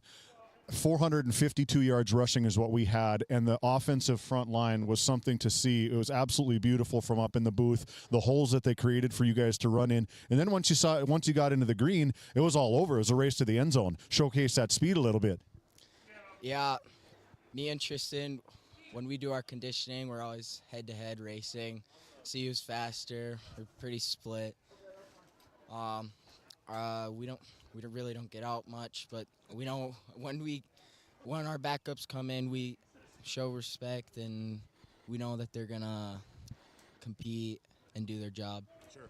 You got Williston Coyotes coming in, a AAA opponent next week. Coach give you the day off? No, we got practice tomorrow. Oh, practice tomorrow. Oh, film day tomorrow. Come on, Coach. What do you know about Williston? A AAA coming down into Division AA. It's going to be a battle. Western North Dakota is going to be a good one next week. Yeah, I know they struggled last year, but like we also struggled last year, and look at us now. Haven't looked at a whole lot of film. I'm pretty sure they switched their quarterbacks. I know they got some fast, big guys. But we just have to do what we did today and take it to them. For sure, that's well spoken. Our first international trust player of the game, Riley Berger, right? Lidl-Berger, excuse me. Yes, keep an eye on him. Very fast running back. Back to you, Titus. All right, thank you very much, David. Outstanding work down there. And a happy sideline here this evening for the Watford City Wolves as we welcome you back inside your Johnson & Sundin post-game show. Those coaches' comments brought to you by Watford City's Farmers Union Oil. They've been a great supporter of high school activities and also other events around the community for a very long time. Thank you to Dave and his crew down there for all of the work and support that they do for our area. Check them out at Cenex, along with Hardware Hank, the Twist 2.0, everything you could need, all there under one roof. And yes, thank you to First International Bank and Trust for sponsoring your player of the game. We have a lot of players to choose from, but I think Riley Lidl-Berger led the way tonight. And let's take a look at some of these stats here this evening from a victorious Fridley Field, home of the Wolves. For Watford City, 487 yards of offense, 454 rushing yards, 33 passing yards. But that total passing yards is a little bit deceptive, as Baylor Salas gets credit for those. But then in the receiving category, it only ended up being 10 receiving yards from Connor Winter, thanks to the hook and ladder play that gave 23 yards to DeVries, part of his 147 yards on the ground and 10 attempts. He had 1 touchdown. Riley Liedalberger, 25 for 199 and 4 touchdowns, 8 yards per carry. And the rest of the Wolves with some outstanding rushing yardage as well, especially in the average category. As Baylor Salas, 3 for 35, just under 12 yards per carry. Brogan Shannon carried it 4 times for 18 yards for 4.5 a carry. He left early due to an injury concern. Hopefully nothing serious there for Brogan. Jonathan Sargent, 2 carries for 7 yards. Jaden Wagner, 3 carries, 46 yards, averaging 15.3 yards per carry. And then Dade Shoemaker with 2 carries for 2 yards. Totals up to 49 attempts for 454 yards, 9.3 yards per attempt for the Wolves. So many positive things to talk about. A few negative things. It ended up being 9 penalties for 75 yards against the Wolves, and they did lose 2 fumbles. But despite those 2 fumbles, they won the turnover battle 6-2 tonight, thanks to fumble recoveries from Brandon Spacier and 2 from Tristan DeVries. In the interception category, Connor Winter had a 26-yard pick 6, and then Carter Breitbach added 2 more interceptions on his own. For Wahpeton, they ended up with 298 yards of offense, a good number there, 184 rushing yards, 114 passing yards, those coming from Trayton King, going 7 of 13 for 114 yards and a touchdown. That touchdown pass to Cooper Coolmo, as he finished the game with 4 catches for 84 yards and that 1 touchdown. Braden Steffens, 3 receptions for 30 yards. On the ground, Michael Peterson, 123 yards on 22 carries with a touchdown, most of his yardage coming in the second half. Carter Oswalt came in and carried it twice for 29 yards. Trayton King kept it 9 times for 26 yards. He did not have as good of a rushing half in the second half compared to the first half. And then it was Cooper Coolmo carrying twice from the slot for 6 yards. And Wahpeton's total of 184 rushing yards. They hurt themselves with some penalties as well. 6 penalties for 65 yards. And a big number, 6 turnovers, 3 interceptions, and 3 lost fumbles. Scoring summary in the second half, all Watford City. They led it 20-12 at the break. They had an 8-play, 56-yard drive, capped off on a 2-yard touchdown run by Riley Liedalberger. Made it 26-12 with 4:29 left in the third. And then a quick 3-play, 56-yard drive on a 50-yard touchdown run by Riley Liedalberger. Made it 32-12 with 2:01 left.